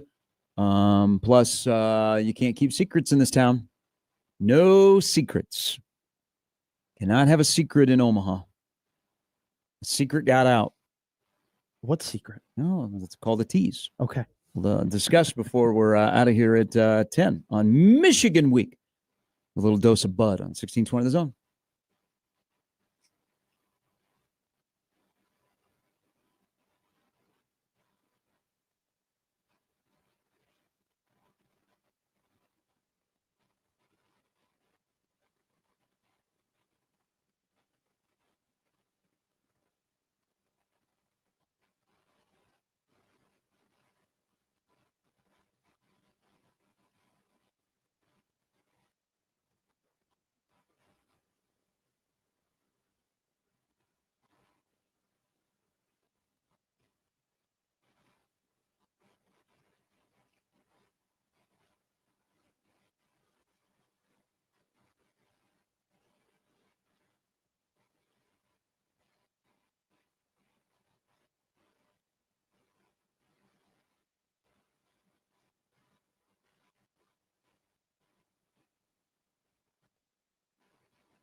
All right, with a little bit of Bud that'll carry through the week. You got Nebraska, Michigan. I do not want to overlook 17,000 people fighting their way, not physically, with construction to get to the Chi tomorrow night, 6:30. First serve, Nebraska and Creighton. But if you're not familiar with downtown Omaha right now, good luck, because there is a ton of construction. And it seems like every day they just keep adding to the construction. Some of it is for the streetcar. Some of it's just because this is Omaha and we just do construction. But please plan accordingly if you've not been downtown in a while. Yeah. I thought the construction where I grew up was bad. I mean, like I spent Saturday night and then yesterday on the Creighton campus. I'm like, everywhere I turn, there is construction. Now they're building some new buildings so that, they got some streets closed. I'm like, downtown Omaha is nothing but construction. Nothing but construction. Y'all are killing Blackstone. But if you're going tomorrow night, they're expecting 17,000. I'll be there. I totally forgot until you just said that I purchased tickets to that volleyball game. So, well, it'll be, man, the incredible thing about the construction, though, Gary, is that they clean it up and you think they're done and then they put it right back. Yeah. Welcome to Omaha. I wonder how Gene feels about this. Maybe John's a construction guy. Maybe we should ask John that. I just know there's construction everywhere. All of a sudden, there was construction this morning that was not there yesterday in my neighborhood, and it's like 5:55. You can't even, it's so hard to drive in Midtown. Yeah, well, it's crazy. Just shut down Midtown. I don't know. There's some good spots in Midtown. Yeah, let's shut down Midtown. Not Blackstone, though. Don't shut down Blackstone. Don't shut down Blackstone. Love Blackstone. Love Little Ricky's. Midtown is a ghost town. I'm more of a Farnham guy. Okay, that happens to connect both of them. Here is Random Mike. Good morning, Mike. I got to tell you, what a great call that preceded me. The dude that was in Vegas. Oh, wow. Sam. Oh, yeah. I am so inspired by Bud Crawford. I'm hoping he's going to be at the Michigan game. Do you know that for a fact? I would probably say the chances are good unless he has another commitment. But I think the head coach flying out to watch him fight and the fighter having Rule come to speak at his going away at Stinson Park. That's awesome. I think there'd probably be a pretty good chance that Bud and his 16 belts will make their way to Lincoln on Saturday. If that doesn't inspire the Husker players, I don't know what the hell will. Well, last year when he came for the Colorado game, it wasn't necessarily the tunnel walk, but he came and spoke to the team prior the night before, which was probably better than the tunnel walk. Mm-hmm. Unbelievable. And that fight, I don't think I've ever watched a pro fight as closely. And let me tell you something, till the very end, the guy he was going against, these are two all-time greats. And the guy was going against, they say, had like the toughest chin ever. And you never know if he got in a one or two or a flurry at the end. What I'm saying, it wasn't guaranteed. Yeah. And Crawford, he's got to be top three ever in the state. But what a difference he can make in the future in North Omaha. I mean, think about it. This is big. And the other thing I want to talk about is Rizzo coming back to the Cubs in an official capacity. And would you agree? For me, Rizzo is the most fearless baseball player I've ever seen. The way he could stand on top of the plate, but the way he defended the bunt. I mean, the guy, and he's a great man. What I'm saying is he can make a difference with the Cubs. If you check out Rizzo, if you check out Rizzo and the BHAC, the sacrifices he made to avoid striking out, and then look at Swanson, compare him to Horner and the strikeouts. You know what I'm talking about? Yes. I'm glad that you tied in this current team. I don't know what they will ask Rizzo to do. I imagine that you will see him a lot at spring training as an instructor. I hope to see him more out in the bleachers, building cup snakes and trying to catch home run balls. He was the face of that World Series team, so it was great to have him back. I think they will try and incorporate him. I don't think he wants to do anything in uniform full time anymore. But yeah, he'll definitely be an asset to some of the younger guys. I'd like to see him when Jim DeShays is away, instead of Cliff Floyd, I'd like to see him have Anthony Rizzo in the future. Sick. That'd be great. Yeah. And I always like it when they have different guys there. Dempster. Rizzo, the love the Cub fans have for Rizzo, and I share it, and I think you do too. I mean, this guy is special. Yep, he is. All right, Mike, thanks for the phone call. He was referring to, being involved in North Omaha. And they already get a lot of attention, and we do things with them here. And I noticed they had a separate, really, really good commercial that ran all week about Bud's B&B Academy over on Sprague. It's 30th and Sprague, I think. Yeah, I think it's 30th and Sprague.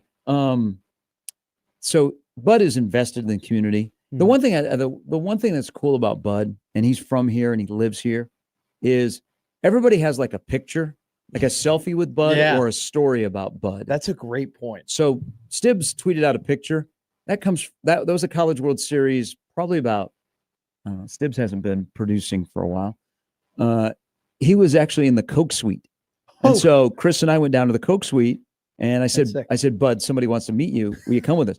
So Bud came up, and Stibbs got his picture with him. So he tweeted out that picture. It's like everybody's got a picture or a Bud story, which is so friggin' cool that he didn't get big and move to Vegas, which would be easier. He's not leaving Omaha.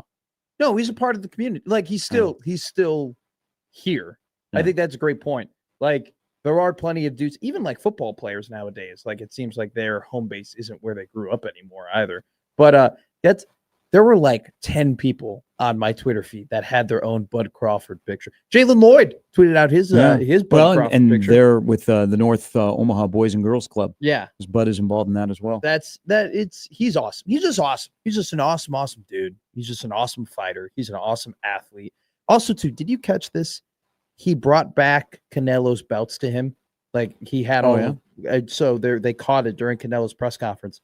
He didn't like crash it. He just walked back and he gave all of Canelo's belts back because he couldn't get it all through TSA. No, they're going to give Bud his own belts. Okay. This isn't like, it's not a rolling thing like the WWE title. They could print more of these things, so he gave all of his belts back, and it was a really cool moment. Canelo getting it back and thanking him. And by the way, that ring that Bud got, I'm surprised because his finger can even fully fit in it. It's so big. It's crazy. I think we will get fewer and fewer stories. There's some jabronis that when Bud was starting to break through, like the famous story of his mom would pay people in their neighborhood to come beat up her son to make him tougher. There was stories I remember before Bud, like in the last 5-6 years, there would be jabronis in this town that would see Bud out, and maybe they had a cocktail or two, and they'd be like, okay, I can fight him. Yeah, like Bo Mack, his trainer, would tell stories about sometimes when Bud would be out, and Bud didn't always travel with an entourage. Sometimes Bud would just be by himself. But now he's always got somebody with him. Yeah. But there would be people like, I could fight you. That's and crazy. Really? You're going to go out in the street and fight Bud Crawford? A professional boxer? The baddest man on the planet, by the way. Not just a pro boxer. Like the best pro boxer, the greatest pro boxer. I mean, have we not seen enough real boxers go nighty-night because of Bud? By the way, can you imagine just a drunk guy going up to him and be like, "Oh, no, you're a fighter? Oh, you good? Oh, you're a good fighter?" So as Bud got more attention after he won his first belt, Bomack would tell stories about they would be out in public or they'd be traveling, and because Bud. How drunk do you have to be? Bud was 30 pounds lesser, and Bud is only 5'8", so now you're about 130 pounds, and you look at him and you're like, oh yeah, I could take him. What a bunch of dummies. Michael Snow tweets in, I don't. Good dude. Used to bartend downtown, and Bud would often come into the bar. Incredible dart player. Oh, it was always nice and took time to talk to everyone.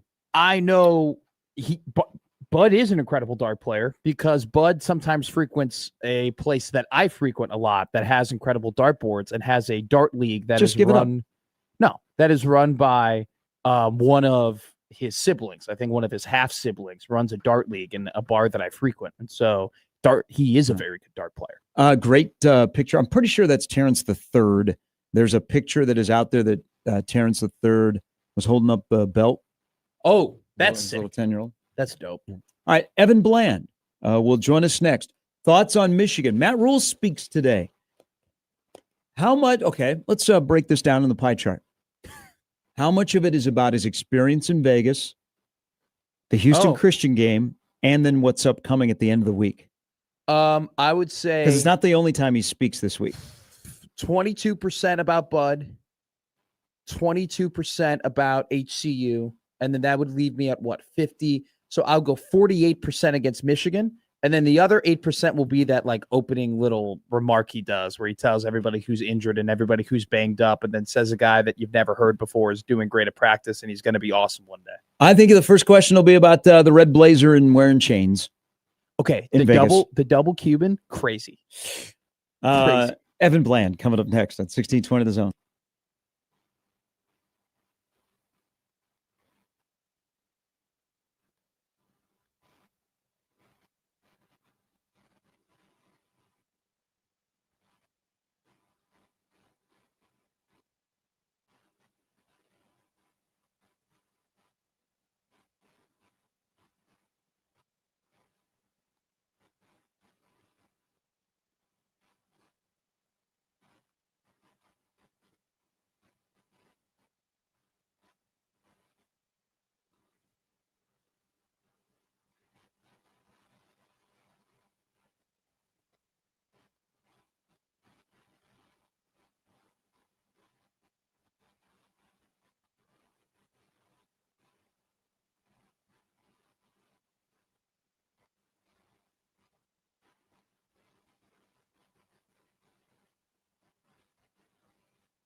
All right, Nebraska, Michigan, 2:30 CBS to kick off the Big Ten season. Yeah, the helmets are coming. Nebraska's lost 4 in a row to Michigan. Wasn't so good the last time Michigan was in town. Evan Bland of the World Herald joins us. Most important question, are you ready for discussion about teams that are not named Akron or Houston Christian? Very much so. Yes, it is time to move on from talk of culture and depth, I guess, and get into what should be a really exciting matchup. Yeah, absolutely. I mean, Michigan, they've beaten Nebraska 4 times in a row, and every time it was a very stark reminder of where Michigan was in the college football hierarchy and where Nebraska was at the time. And so this kind of feels like it's going to be another moment of truth for both teams. I think it's going to be a much more competitive game than any of those last 4 have been. But this is when it gets real, man. It's you have to have those non-conference games to sort of set the conversation for this. And if they had gone differently, obviously it's a different conversation. But the way that they went, it sets up this week, and I hope people just kind of relish the big game vibes and the jitters that go with that. And it should be a really fun Saturday. So before we move forward, let's go back. 3-0, Cincinnati, Akron, Houston Christian. Being 3-0 with the competition and the performance, what does it mean to you with your eyeballs?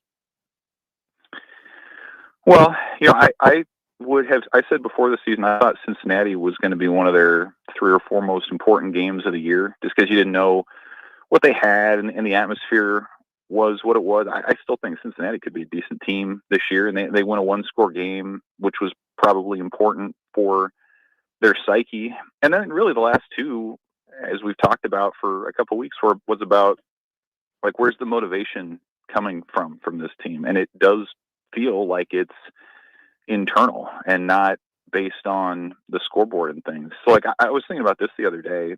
Like, we heard after the game Saturday, players again kind of using that nameless, faceless opponent mantra, and that was something that they used during the Frost era and at different times. And I felt at that time that was sort of a frustrating thing to hear, because it felt to me like then they were saying, well, it just means don't get too high or too low based on who you're going up against. And I think when they say it now, it means like it's who the opponent is secondary to the drive that they have to get better. Like, that's the thing that we heard each of the last 2 weeks. They weren't satisfied being up big at halftime in either game. They were more interested and enlivened talking about the things that they could get better than they were about what they did well. And so, like, I just think that's going to translate well to this moment against Michigan, where you're not nervous about the scoreboard or what it means from a narrative perspective. Like, you're trying to put your best stuff on tape and correct the things that you didn't do well before. And so it just feels like this team's pilot light is a lot more stable than it was. It's not going to sort of blow around in the winds of circumstance. And so I think that's the kind of thing that can work well when you're playing an overmatched opponent. And I think it's the kind of thing that can work well when you're playing a brand name like Michigan. So it's going to be really interesting to see how that translates. You reference a 4-game losing streak against Michigan that dates back to 2018. Do you think this is the closest these 2 teams have been since that time frame, or in that time frame? Certainly when they've played. Yeah. I mean, 2018 was the rock bottom game with Scott Frost in his first season. I mean, that was, to me, still the most lopsided game that I've seen Nebraska played since I've been covering them in the last 8 or 9 years.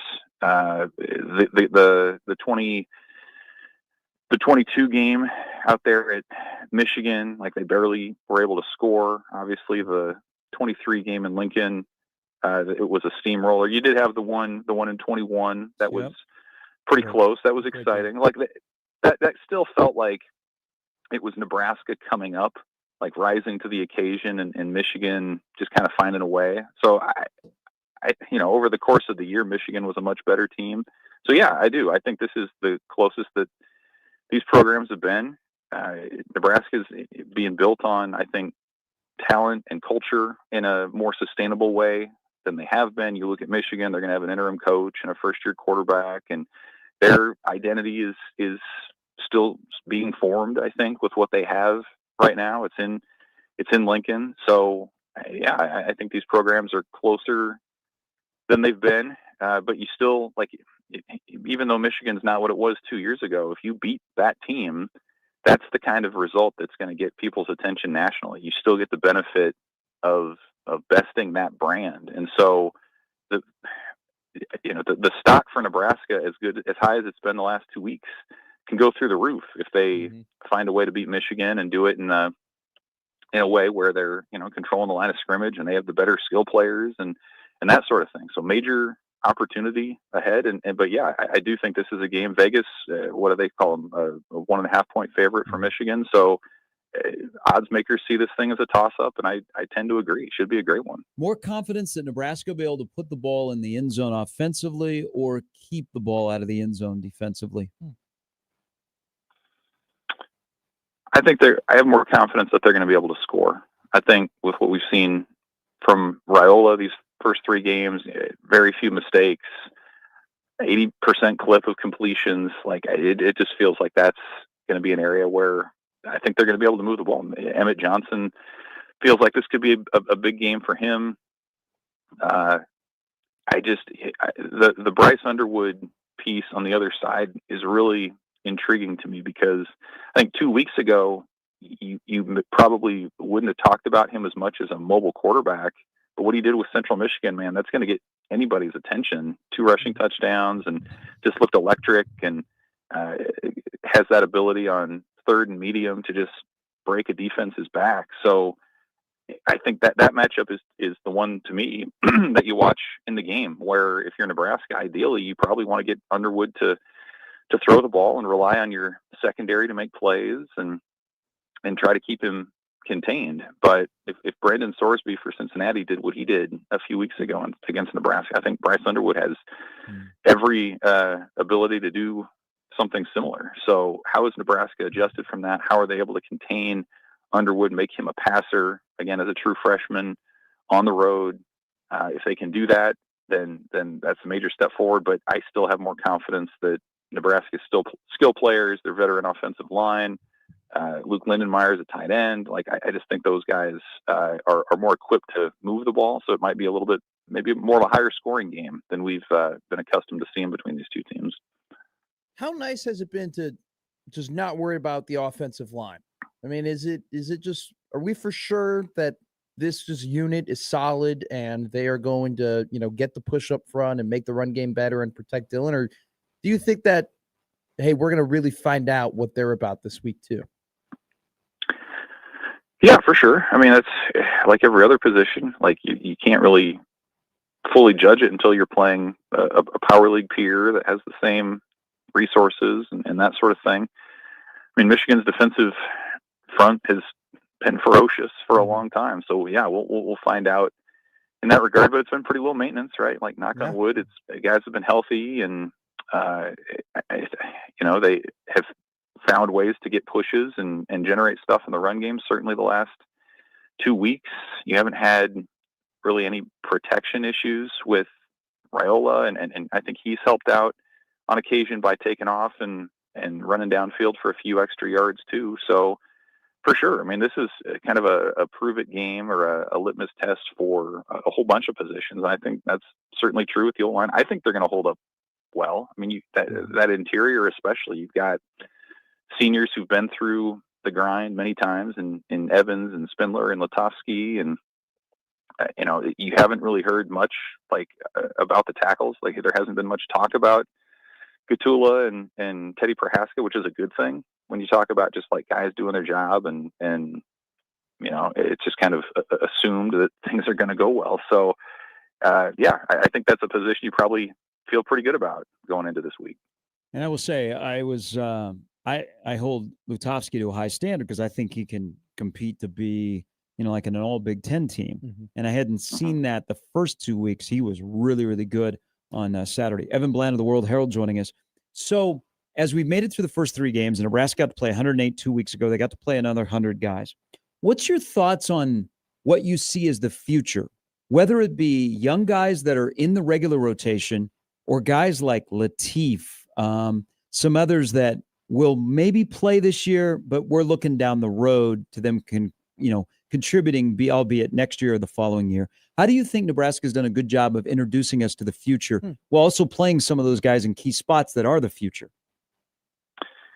Yeah, I mean, ideally, you have games like you've had where you're able to empty the benches and see what guys can do. And that hasn't always been a luxury in recent years for Nebraska. Like almost every game has been close. And so you don't see those guys in a game setting. And I think it does make a difference. Like you can see them in practice every day, but sometimes there's just something about game day that really reveals what guys are about. So, like a guy like Latif is interesting. I think he's sort of a tweener in the sense that like ideally Raiola stays healthy and he's ready to roll all year, and you get Latif into 4 games and have him ready to go and maybe be the guy in 27 if things line up that way. But if circumstances change and you need Latif in a key game and he needs to burn that red shirt, like I think now you feel better about that than you would have if you just brought him in for the first time against Northwestern or whomever it might be. So I think they're walking the line pretty well there. You look at a guy like Dawson Merritt who came in and looked really good. He's played in every game.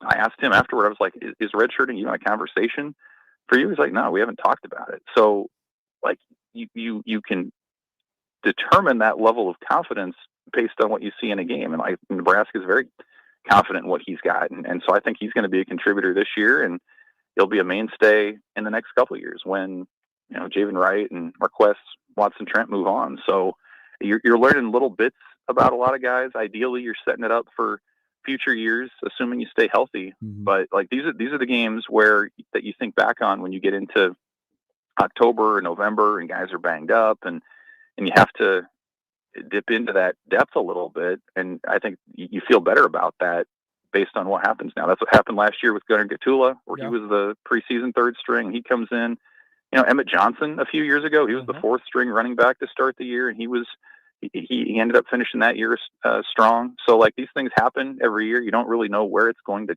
come from. So you're building depth for the future while also trying to get guys ready to go now. And I think Nebraska's done a good job of sort of walking that line to this point. So you brought up Merritt. I want to bring up Donovan Jones, Caleb Benning, Vincent Shavers, and Rex Guthrie. Those are 5 guys, younger players. Buy stock in Rex Guthrie. And I totally agree with you.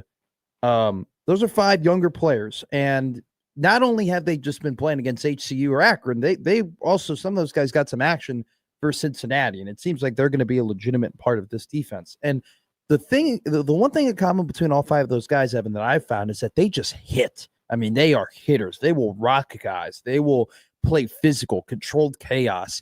Is that something that we didn't really know was missing from the Nebraska defense the last couple of years until we've kind of seen it with this unit? Well, it's certainly something that's been an emphasis from Matt Rule and company. Like under Rule, they have hit more often in practice than they did previously. Like that's been, just a priority to build that toughness and like the idea that you don't get better at tackling and playing football unless you tackle and play football. So I think that's part of it. I think that's what they look for when they're recruiting these guys is, you have the track measurables, but you also have just that attitude, that you hear it sometimes, the guys who love football, like they don't love the stuff that comes with football or being a football player, but you love football. And I think the other thing that's made these guys able to pop at times is the coaching staff's willingness to be flexible with how they get onto the field. So like Donovan Jones, you mentioned, they said preseason, like they consider him a 3rd starting cornerback. And so you find a way to get him on. And they didn't just ride the entire games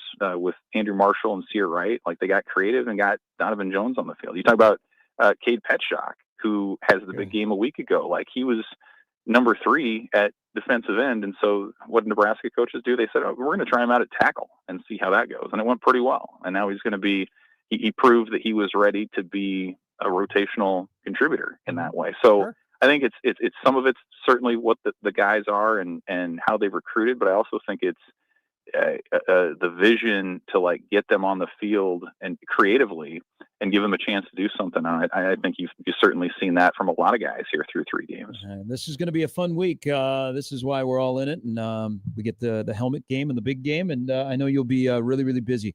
As always, Evan, appreciate it. Appreciate you guys. See ya. That is Evan Bland of Omaha World Herald. The one thing Nebraska through 3 games has shown is if they continue to develop, the future is bright. Yes. Rex Guthrie's going to be a dude. He has nose for the football. Love that kid. Can we start the Rex Guthrie train? You and I on it, please? Dawson Merritt's going to be a regular guy. He mentioned this guy named 93, who people are still trying to figure out how to pronounce his last name. He might play the most defensive line snaps against Michigan. Wow. Yeah. Wow. Depending on how they decide to use Van Poppel. Yeah. Lateef, they're going to have to pay to stay. Not that he's looking to leave, but pay him to stay. Oh, big time. And then, by the way, you're back there in the Chicagoland. Oogie. Trey Taylor had a monster night for Carmel in their win against Providence. He looked good. Yeah. He played really, really It's well. been Also, to Providence, that's a good team to beat.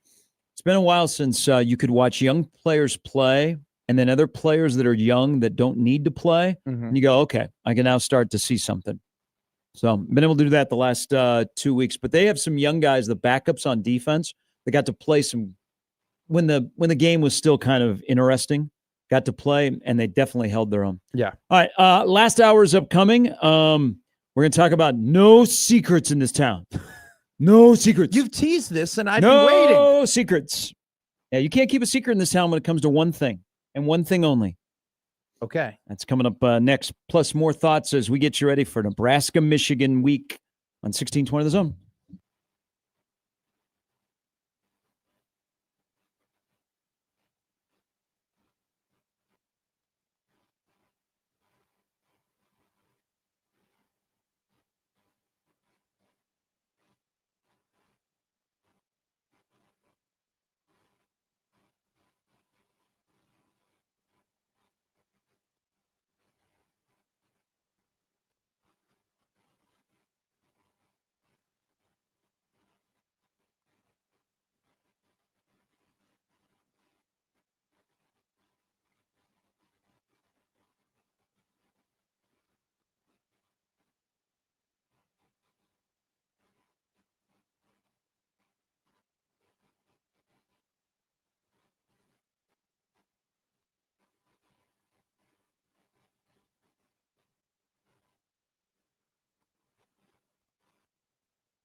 All right, doubleheader in the NFL tonight. Tampa Bay, 2.5-point favorite. They got a lot of injuries, though, at Houston, who good defensively, bad offensively opening week. Kind of strange, frankly. They addressed the offensive line problems, or at least tried addressing the offensive line problems in Houston from last season. It just did not seem to work. Now, granted, I think the Rams are pretty damn good at football, so I think that's a tough team to get. They play the Eagles this weekend. Get drawn out in the first week, but I don't know. CJ Stroud, the last 10 games, 11 games, really hasn't been anything close to what CJ Stroud was his rookie year. So, I mean, Bryce Young, that was an impressive comeback yesterday that fell short, but thank you, officials. I think that the league is starting to figure out Bryce Young from what he did last year, and I just think that CJ Stroud, while really good, I don't think there are too many quarterbacks that can overcome having a very mid-offensive line. So that's the 6 o'clock game. It's a doubleheader day. So 9 o'clock game is at Bud's house out in Vegas. Okay. Where the Chargers and the Raiders are going to play. I was glad to see that Bowers is going to play. I like watching him. So you get the Geno and Pete show for the Raiders, but you also get Harbaugh against Pete Carroll, which should be fun. It also might not be fun for us Kansas Cityans because the Chiefs are 0-2. Denver is now 1-1. Stop with leverage. And then the loser of tonight's game is 1-1. The winner is 2-0 in the AFC West. Wow. Which game is Aikman Buck doing? Oh, I can look. I think the first one. So this isn't the whole Greeny and Golick are doing the second one. I know that's not possible now, but let's see. They are. I would rather go to the Charger Raider game if I was Buckman and Buck and Aikman. That's a way better game in my opinion. No offense to Texas and Tampa, but like I've been telling you this. I think the Raiders are going to be really good this year. And their win over New England and how they shut down Drake May and that offense last week actually looks more impressive after what New England did to Miami. Because that was a crazy comeback by Miami, but they controlled that game for a lot of it. Well, at least the first half, and then they had to make the comeback. Fowler and Riddick and Orlovsky really are doing the last game. Okay. So Buck Aikman are in Houston. Yes. Chris Fowler is in Vegas. I really like the Raiders. I really like what they did with not just Brock Bowers. Remember, they had Michael Mayer on that team, who was an elite tight end at Notre Dame a couple of years ago, and they drafted him in the second round, and he got a ton of action last week, which I think is, that's Pete Carroll special. Just having the 2 tight ends and using both as weapons. And then Genty, I was a little bit worried with how Genty looked in the preseason of maybe he's just too much of a bowling ball for it to work in the NFL, but he looked really good last week too. If you missed your chance, by the way, to call in to win 2 Vala's passes, go to 1620thezone.com. Enter to win 2 tickets to Vala's Pumpkin Patch, which next week will be absolutely packed because it'll be a bye week. Congratulations, before I tell you about the secrets you cannot keep in this town. Sure. Congratulations from our AAA affiliate in Lincoln, the AAA affiliate of 1620 The Zone, referred to as KLIN. That is a good place. We get a couple people up there, come get a cup of coffee. Oh, yeah. Up in the bigs, and they go back to Lincoln to be on KLIN. People might not know this, but Nate Rohr works at KLIN. He's on the Nate Rohr morning show. What he does, news, sports, all that kind of stuff. Yeah. So Nate also, of course, the voice of Nebraska softball and the PA voice of Memorial Stadium. But he also has a brand new gig. Oh, what is that? Oh, you don't know this? I don't know this. Okay. I love Nate, by the way. Nate's great. So at 11 a.m. on Thursday, Nate got a phone call. Okay. Now Nate was in his regular spot at Memorial Stadium on Saturday. But at 11 a.m. on Thursday, Nate gets a phone call from the Kansas City Chiefs. Whoa. So the regular guy at the Chiefs, the way they do the Chiefs PA, it's kind of tough to explain if you don't go to games. And sure, I don't. So they have one guy do like the PA, the promotional stuff. And they wanted the current guy who's got a great voice. And it's very, if you've been going to Arrowhead for a long time, it's very recognizable. Mm-hmm. But they wanted another guy, the guy that reads the promotional stuff, to do the big third down call. Yeah. So at 11 a.m., Well, then the regular guy said, I'm out. 11 a.m. Thursday, they call Nate. And of course, Nate's a Chiefs fan. Yeah. And Nate a couple years ago did like the promotional part. So did they just Nate Rohr right now is the new PA voice of the Kansas City Chiefs at Arrowhead. So his first game was yesterday. So I thought for a second you were going to say that they just brought in Nate to just say third down. That'd be really funny if they had the PA guy do everything else and then they just say third down, Nate. Third. Yeah, I need down. to ask him because that's kind of like his thing. Like He's they're going to let him do the third down thing. Well, so we thought at the beginning of the year, the Akron game, that somebody asked him to tone it down because his first couple, he was, like, did the Big Ten complain? Sure. Did Nebraska complain? Did fans complain? No, I love it. But he cranked it up again on Saturday. So, yeah. So, Nate. Congratulations. Is, maybe it'll be permanent. I don't know. But he is the PA voice of Arrowhead Stadium for the Chiefs. We should ask Nate. He's now 0-1, so maybe they won't have him back. I mean, you got the Ravens coming in town next. Yeah, you guys have first off a terrible start to the schedule, by the way, in terms of who you have to play. Yeah, I mean, we got the Giants. No, but you had to play the Ravens, Chargers, and Eagles to begin your season. I mean, you have 0-3 staring you down the barrel. We ain't losing Sunday night. I don't know, the Giants. Man. Playing the Giants. Oh, you're playing the Giants. We got the Ravens the following Sunday. Never mind. We're on the road. We're on the road in New York against the Giants. So that also is Sunday Night Football. I don't know. You never know what happens under the bright lights. Russell Wilson had 450 yards passing yesterday. Looked pretty damn good. Yep. The overqualified game manager, who is my leading rusher through 2 weeks, I think will be okay. But you know what? Hey, no one cry for me. Don't cry for the Chiefs fans, okay? It is what it is. I'm not crying for you. They are trying to turn a 13-year veteran at tight end into the number one option, which he's not. He can't be. He has to be fourth or fifth on this current roster. But they don't have wide receiver 1. They don't have wide receiver 2. They don't have wide receiver 4. And they're not winning the survive and advance games that they had won in the past. Like the first 2 weeks, they could trick off the win against the Chargers and the win against the Eagles, and they don't play real well. They haven't been able to do that. We'll see. I think also Patrick has a Philadelphia problem. Well, like he struggled the last 3 times out against them. And you might have just like passed the mantle a little bit. The Eagles are 16-1 in Hurts' last 17 starts. Crazy. And they got a real offensive line. That offensive line for the Eagles is legit and has helped Hurts and Barkley and them move forward. Philadelphia's a really good team.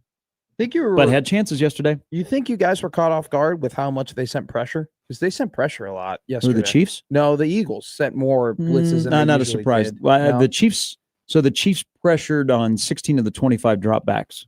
They weren't able to get home very much. What I don't like right now, and I understand it, we're just kind of holding on right now until Rice gets back. Maybe Worthy plays against the Giants because he was back at practice. They're doing something that bugs the crap out of me, and that's my team. I appreciate Chris Jones, okay? We don't need to be yapping, but also I hate that he does this, and I hate when the Chiefs are winning and he does this. He has a tendency to celebrate every 1 yard gain on the ground that he stops. Yeah. Like, okay, just he's get up. He's going to celebrate. Get up, go back to position, make another play because you can make those plays, and you're one of the best defensive players. But yesterday was over the top. Like, they would make a stop of Barkley for like 3 yards, and guys would celebrate, and I'm like, stop! I think he was trying to get the crowd into it. Like when Kelsey had his like, we don't need a crowd. The crowd gets into it, and then Nate goes, third down! Think Kelsey, when he had his 4th and 4 like conversion, and then he did that little thing where he was trying to pump everybody. He was trying to get the juice, man. You got to get the juice. I've never been mad at players celebrating unless it's like a Garrett Nelson versus Indiana situation where you're like, Garrett, get back to the line. You know, you're going to be offsides, dude. Are you talking about offsides? Yeah. Offsides false starts? Okay. So I was waiting to talk about this. There was 4 of them. They were clear as day. It wasn't even competitive. It wasn't even close to how, and it was all of them. It would be Dickers. It'd be multiple left guard, be the right guard. It'd be first off, Cam Jurgens, love him, lined up in the neutral zone. His head is over the football. Cheater. That is cheating. That is illegal. Cheater. You can't do that. I'm all for the tush push. I think the 9 teams that voted to keep it. Yeah. I think the tush push will go away next year. Well, I'm all for the tush push because I think it doesn't matter what a football play is or isn't. Like we have the It's a rule rugby books. play. The rules are set. Yeah. The rules have been set. If it was so easy to do, why isn't everybody else doing it? The Bears tried it twice yesterday and they failed. Yeah, but you know, I don't think you have to be built a certain way. You also can't have like a scrawny Arch Manning try the tush push. 1,000,000%. Like you have to have a guy that's jacked like Hurts. It works the best that way.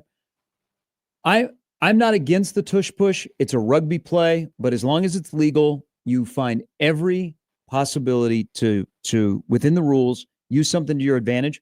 But if we're going to do this play, let's call it the right way. You're looking right down the line of scrimmage. How can you not see that? And it happened not once, twice, multiple times. And it's not just the Eagles against the Chiefs. It happens almost every time. Now, what I was thinking as I was watching it yesterday, and the big one that got a lot of attention was later in the game, is how did Dave Remington, when he was playing center for Nebraska, not get called for more penalties? Really? Yeah, like being offside. Yeah, I don't know. Or like Dave Remington was the greatest. I'm a half second ahead of everybody else play. Sure. When he would snap the ball. Joe Thomas was that way too in Cleveland. It was almost as if like as soon as like said Hutt, like he was like kind of slightly moving before the line.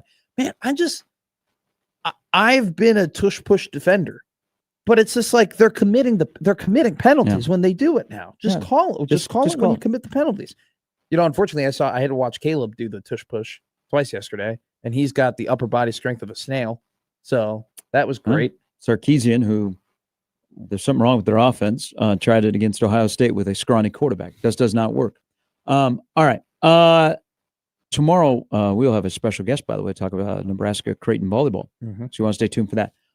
You got your first little introduction to high school football. I did. You did not see the greatest game. No, not really. North blew out Central. It was 13-13 at halftime, and then North just ran the ball. Jerron Cannon, who's head Northwestern Missouri State, had a monster game. 312 yards, 4 touchdowns. Your thoughts on the named players in that game? Is this your first time? Like you were there, you and the pro John Schreiner were doing the broadcast. Yeah, ton of fun. I loved it. That was awesome. Were you breaking it all down? I was. Why do you always say it like that? Like I wish I would have been able to hear. You know, I'm a football guy. I wish I love the sport. We were doing TV at the same game, so I did not get to listen. I did not know you guys were off the air. We were off the air for the first quarter. Yeah, it was tough. But then John and I, we got back to it. You've called me a ball knower before, okay? So I mean, I had some nice insight as to what was going on. I did talk about the 3-3-5. I did talk about cover 3 and cover 2 and whatnot, and filling gaps and all that. I'll be very honest. I'll just be very honest. I'm going to be very blunt. Torrey Pittman III has to play better, just in general. I'm very impressed with how he runs and how he looks and how like long he is. And but I just think that he dropped a pass in the end zone. He dropped another one earlier in the game. He wasn't as big of a factor as Central needed him to be on offense. And there were he took a bad angle on one of those Jerron Cannon touchdowns that, he could have met him in the hole and maybe stopped him enough for other guys could come around and finally tackle him and end up being a touchdown. But I'm very impressed with how he looks. I just don't think he had the best game, which happens. I'm not going to call him a bust or hold that against him. He didn't look like a 5-star. No. He's got some work to do. What I saw on Friday night, some of the stuff you're describing, I've seen multiple times. Yeah, that's not great. Granted, you got the attention outside of the regular high school football season, but they need him to be better because Darian Jones was the best player on the field. Easily. Darian Jones, who's going to Iowa, his brother is Donovan, it was the best player on the field. He shut down an entire side of the field against Central. Like the entire, whatever side Darian Jones lined up on, we said this in the postgame, you could not throw it over there. Like it was not contestable. Jerron Cannon, dude. Like I understand it wasn't the greatest defensive line he was going against, and a lot of the holes that he was running through were very wide and very manageable. His burst though off the line was really, really impressive.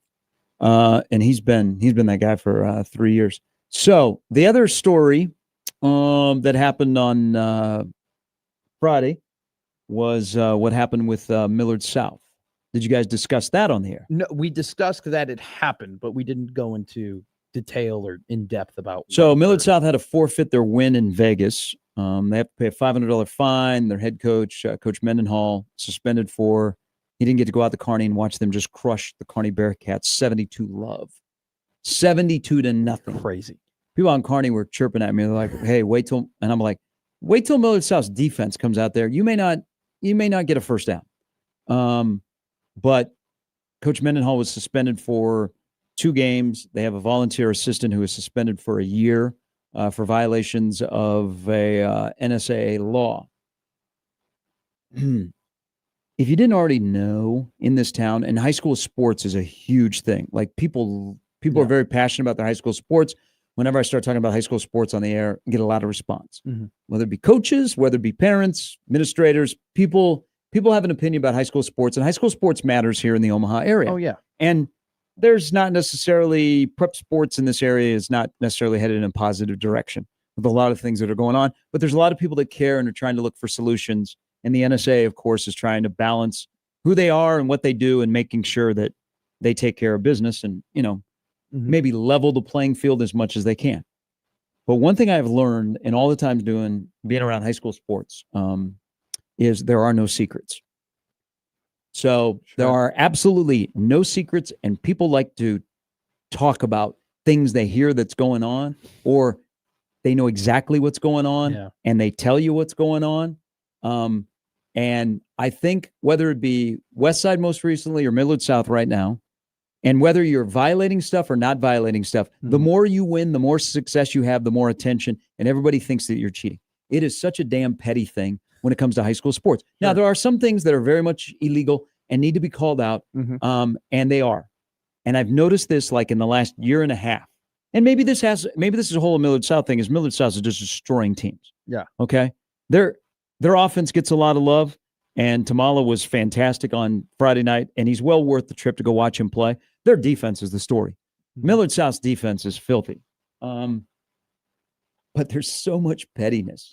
And, people are keeping receipts, and they're not afraid to call the anonymous hotline at NSAA or tell their athletic director. And so their athletic director tells another athletic director who tells a parent who tells a teacher. And then all of a sudden, it's a thing of like telephone tag with when it comes to high school sports. And hey, did you know this? You know where this guy lives? You know what? I know how I got him. You know what? Okay. That guy is playing here, but you know what? Tomorrow he's going to be playing there. It's wild in this town, and it's only getting worse. And when this came out on Friday publicly, they knew about it the day before. I was like, wow, this will be fun when I go to Siemens Stadium tonight, and how many people want to talk about it. And you know what? Yeah. I only have 2 hands that people wanted to tell you stories and tell you about what was going on. And I was like, okay. But how many different stories did you hear of you don't have to reveal, no, most of them were the story, the story that is, maybe why they got punished, dinged by the NSA. But whether they got their head coach or not, that is a wagon, absolute wagon. Well, we're doing the Millard, so we'll be announcing the Millard South, Millard North game. Why? I don't pick the schedule. So there's something like Millard North, and congratulations, Matt Erickson, whose dad Mike played at Nebraska. Matt on Saturday committed to Nebraska, so he transferred from Millard West to Millard North. So he's in the class of 27. Got a chance. But what is wrong with Millard North? Well, they got blown out last in their game, right? Yeah. Papio South, who, all right. Yeah. Papio South is having a really good year. Millard North is 0-3. I know they went and played over in Denver. They played Cherry Creek, which is one of the top teams in the largest class in Denver. But they've not scored 93-7 their last 2 weeks. Yeah. That's not good. You guys might have to do some fill. I think we might have to. But I'm actually. So what is Millard South? 65-0 and then 72-0. We're gonna be broadcasting a couple of Millard South games like further into the year. So it'll probably be good to get the homework done now and get like the boards done now and see what they got. Ballmiller. You broke everything down. I did. Why do you keep making that joke? It's my job. I'm the color commentator. I'm supposed to break things down. I'm supposed to tell you over the radio, this is what actually happened, and this is why it happened. And this is what defense they were in. I'm glad you got your introduction to high school football. I'm trying. I'm trying to be a part of things. We got a West Side Bellevue West play this week. Oh, that's what you got? No, Oh, okay. we can't do TV at Bellevue West. Damn. No, Gretna's at Elkhorn North. That'll be a fun game. Joe and Sam are really good dudes, head coaches. I've never seen so many holding penalties in a game, though. Well, welcome to a Central North game. That was and also welcome to that game is never normal. We do that game every year on TV. Mm-hmm. That game is never normal. Like Really? that game went through. That high school football game went 3 hours. That third quarter took an hour and 15 minutes to get done. So we had a little person on our television crew. It should have been over about 5 minutes before it was actually over because of the clock issues. Oh my God. Yeah, there were 5 minutes. We played actually 17 minutes of football in the third quarter on Friday night. Well, because we noticed that the clock would either run or would not run for long periods of time. That's seriously, like there's so this person in our truck was trying to figure it out.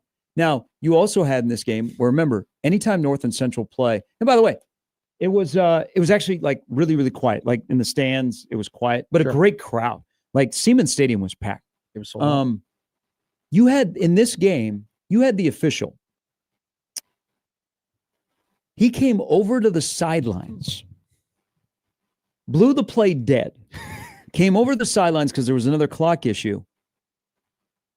His crew did not realize that he was not in his normal spot, and they allowed a play to happen. That game is never normal. John at one point goes, I don't know why they're stopping play. I'm like, John, they haven't run 30. I was like, they haven't run the clock for the last 2 plays. That's why we're stopping right now. It's crazy. And then they ran like 30 seconds randomly off the clock for no reason too. And then they had to reset it back. Yeah. It was tough. It was tough sled.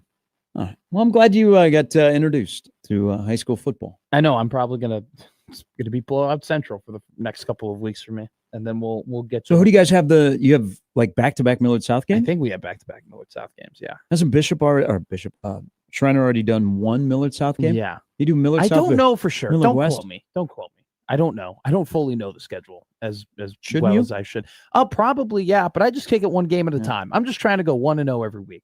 I know you'll focus on offense, but give some love to Millard South's defense.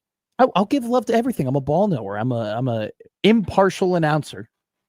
I say my honest review of things. Remember, it's high school sports. What do you mean? I take it very seriously. It's high school sports. I take it very seriously. Yeah. I take every job very seriously. We're back with more of Gary and Matt after this.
Maybe it had to do with the result.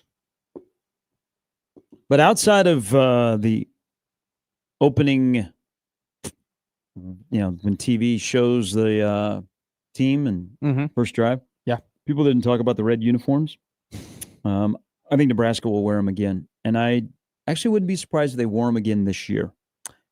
I would be surprised if they wore them again this year because, it just seems like it's a bigger deal, and they made it out to be a pretty big deal on social media. Like I've said, my stance has always been I don't give a damn what they're wearing out there. They could be playing in khakis for all I care. But it was cool. It pops. It pops. When there's a red on red, it pops. It looked good. It looked fine. It wasn't the story. They won, so people liked it. When you lose and you're wearing something different, people are like, oh, that's awful. But it really wasn't noticeable. You know why? And from my standpoint, it wasn't noticeable. Am I noticing that it wasn't noticeable? Is because there was so much more red in that stadium than there's ever been. Good point. So it wasn't. It was like, oh, it kind of blends in with the end zone. Sure. So I was fine with it. I think they will wear it again. Rule liked it. Just as long as they keep winning when they're in the uniforms, people won't care. You don't like the surrender whites, by the way? I hate those. I like them a lot. I think white on white is a terrible look. No. Yep. I think it's clean. I think it's very clean. I think it's a very good look. I love the white on red. Well, yeah. Oh, white on red is okay. I'm fine with that. I don't like the white on white. I don't like when the Chiefs wear white on white. You don't like it when Green Bay wears white on white? No, those have white and have white helmets? Yeah. No. Those are sick. They also have a sick normal uniform. I'm monochromatic Matt. That's what I am. I love me some good monochrome. I love a white on white or a red on red or a blue on blue. I love it. I love it when it matches up. I can't believe you don't like the white. I think the white on white is way better than the red on red. Surrender. Well, I'm not a huge red on red. Sure. Well, probably because the only time outside of the goofy alternates they've done it was 86, and it was such a bad look because back then Nebraska didn't always buy new uniforms year after year. And so one of the red was more faded than the other red, so it didn't match up and it looked really awkward. That's kind of funny. This one looks normal. Yeah. I think they're able to buy new uniforms every year now. I think you can take that home at the end of the season. They're doing black on black for USC, right? Yes, they are. Black pants. They're also doing a blackout. Tennessee can do a checkerboard with their stands. Nebraska will do a blackout. Well, the checkerboard with the stands is it's impressive, but a lot of more teams are trying to do the whole the color scheme and the stands nowadays and everything like that. And I've never been the biggest fan because you know what? Maybe I want to wear what I want to wear to the game. Maybe I don't want to wear white. Maybe I want to wear. Because you're a student, and students don't wear red to the games. You're told to be different. So you show up in a green polo to go to a Nebraska football game. Well, did somebody do that? Did you see that in the stands? You don't know this? No. Well, no. We're students. We're supposed to be different. So while everybody else is wearing red or white or black, you wear something different. It does turn into a pageant show for students at tailgates for sure. It definitely is not about team spirit and totally about how good you look and like what you're wearing. And you're like, oh my God, I went to Midwest Vintage and I got this thing from 1986. Looks how cool it is. It's like all wrinkly and it's got holes in it. The On3 Heisman poll is out. Where's Arch? I told you back in March, it was the dumbest. It was so dumb that he was the favorite. He had never started an SEC game. He had never played in a big game, and somehow he was plus 650 to win the Heisman. It was bonkers. He's not in the top 10. Again, Scott Frost got booed in 97, so there's hope for Arch. But I think this might be a Sarkisian problem. Now, Arch has got to play better. Like at UCLA, they have an athletic director problem. Why was Deshaun Foster ever your football coach? That job is not appealing at all. God, no. There's a reason why Chip Kelly left to be an OC at a conference rival. Finances, AD, lack of fan support. Because somebody asked me earlier, do you think Tony White will kick the tires there again? No. Matt Rule said, you got to look at their NIL program before you ever move forward. And I think UCLA was very, very interested. All right, John Mateer, who led Oklahoma to a win over Temple in a game that was put together by Matt Rule 10 years ago to play in Philadelphia. Tommy Castellanos. Whoa. BC is second. Okay. Carson Beck There you go. is third. How scary is it if Miami becomes the home of quarterbacks? Cam Ward, Carson Beck, you wouldn't recognize any difference. But you know what the difference is? This is also an Oregon thing. Ironically, the former Oregon coach is the head coach at Miami. You want to get back to being elite. Mm-hmm. Nice to have a quarterback, right? Yeah. But look at what Miami and Oregon have done in terms of attention to recruiting. They build the lines. Yeah. Offensive line, defensive line. That's the difference for Miami this year. They're good on both sides of the ball. Marcel Reed, fourth. Cool. Where's Stockton? Gunner. Hey, Texas A&M's got themselves a quarterback. He's fine. He's good.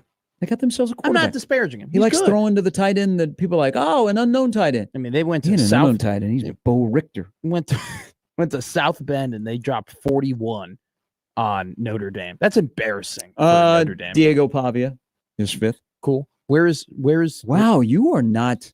Where's Stockton? Vanderbilt could be 5-0 when they go to Tuscaloosa. Sure. Where's Gunner Stockton? He had a really good game against Tennessee. I kind of like Vandy football. You know what? Vandy football can teach us a lot about a lot of things. All right, you're a ball knower over there. I am. You told me that.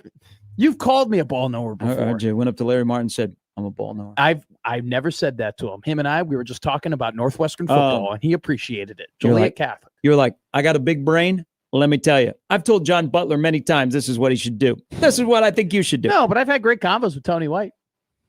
Tony told me to draft Jaden Daniels, and I go, Tony, I'm not the general manager of the Bears. I can't decide that. So I think because this is a little bit of Nebraska, where I think Nebraska looks different, and Vanderbilt has done a really good job of this. Is they excel in the margins. Ooh, so that's a good point. Like Vanderbilt just went to Columbia and won. So Pavia is fifth. Dampier from Utah is sixth. Man, he's good. Who will Fox adopt after Saturday? Because they'll be in Salt Lake City. Will it be the Dampier train or will it be the Dillon train? Dante Moore is seventh. Okay. Friggin' late. Northwestern touchdown. Hey, by the way, the Northwestern defense looked really good in the first two quarters of the game. They only allowed 17 points in the first half. It was 9 a.m. Okay. They look good. When Oregon woke up. The defense played pretty well. But then when Oregon woke up. It was over. When they weren't so sleepy? Well, it wasn't even about being sleepy. It's the fact that Preston Stone somehow was worse than Jack Lausch, which I didn't even think was possible. Preston Stone was making me miss Micah Wright playing quarterback at Northwestern, which is a very hard thing to do. Reuben Bain. Silence. Caleb Downs from Ohio State. Fan. Then the left-handed quarterback from Cal, who, I don't know if you've looked at this yet. Cal might have the best path of anybody to make the ACC championship game. They're 3-0. Yeah. They don't play anybody in the top four. Really? Yes. See, I'm not an ACC honk, so I wasn't doing my power ranking schedules of who's. I thought the ACC was simply going to be Miami versus Clemson. I did not think that we were going to have Clemson. Oh, great stat here. So Clemson is 3-5 in their last 8 games against Power 5 opponents. And they had like 2 crazy plays to think. They beat Pitt on a crazy play, and I forget the other team. Who hasn't beat Pitt? I know. People don't bring up that Narduzzi has lost 6 straight Power 4 games. That's kind of wild. That was a hell of a comeback by Rich Rod, the boys. 5.5 minutes left. They were down 10. They end up coming back, winning that game in overtime. They're like 2 crazy plays away from being 1-7 against Power 5 teams in the last 8 games. Ooh. I feel like a dummy for picking Clemson to be my national champion. You weren't alone. He looks bad. He does. Here is Tim. Good morning, Tim. Hey guys. Hey. I was wondering, last time Michigan was here, do you think Connor Steinwins was on the sidelines scoping out Nebraska? And what it made a difference, I'm not saying that, but I was wondering if he was in Lincoln. Wasn't the story he had been, he'd had tickets and he was previously in Lincoln when they were here in 23? I believe you're correct, but there was I wasn't for sure. Matt Rule literally was that year was talking about that game and was like, yeah, we lost a game to a team that had our signs. He just very casually dropped that line. in a presser on like a Thursday. Will that be brought up this week? You're right. He was a little ticked off. He hasn't talked about that much.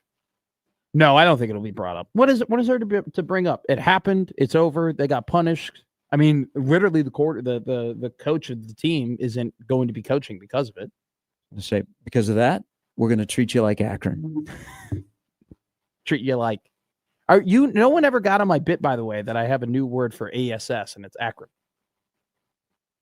That Akron redefined the term ass. I don't call anything that word anymore. I call it Akron. Oh, okay. It's a pain in my Akron. Okay. You get it? I do now.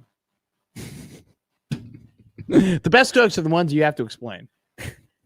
That's what they say. That's what Chappelle always says. Yeah, that's. I'm pretty sure that's on one of his walls at home. We're back to put a wrap on this show after this.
All right, big week on the zone. It is Michigan week. We'll have a roundtable coming up on Thursday. Come have a nooner with the boys at Oscars from 12 to 1 as we break down Michigan. Real quick, too, come to Oscars and also go to 1620thezone.com because our half-off deal this week is Val's Pumpkin Patch. You can get 2 passes for $85. Or sorry, good anytime. This week's zone, half-off deal, Val's Pumpkin Patch. Good anytime passes, $42.99. Pair of passes, $85.98. Val's is open daily all the way up until November 2nd. A lot in there. I know. There's this. It's like 3 paragraphs worth of things that you can do at Val's. Just go to 1620thezone.com and get your half off. Hey, what was the chatter? Because a couple of people asked me at the game on Saturday.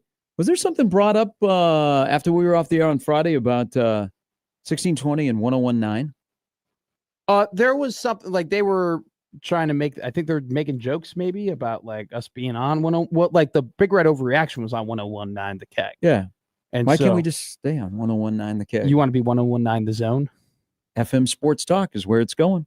Because a couple people at the game, like in the fellow media people, are like, "Is that really happening?" I'm like, I said, "We've been asking for like 4 years." I go, "I don't think it's happening," and they're like, "I heard." I'm like, "Wow, they didn't tell me." That kind of sucks. John found a tweet of a guy complaining that sports was on 1019 the Keg. Oh, okay. It was really maybe funny. That's where it was John retweeted it and just made a very good joke about it. I have to. So during Big Red Overreaction, the guy was upset? Yeah, that there was sports on 1019 the Keg. So we carry the Creighton home games. We carry Big Red Overreaction. Apparently not a loyal listener to the Keg. No, not at all. Knowing that when Nebraska football plays that we carry sports. This is a terrible question, and I probably shouldn't say it on the air, but the Keg is a rock station? Or is it a country station? Like what plays on the Keg? Yeah, just stick with the country theme. I don't know.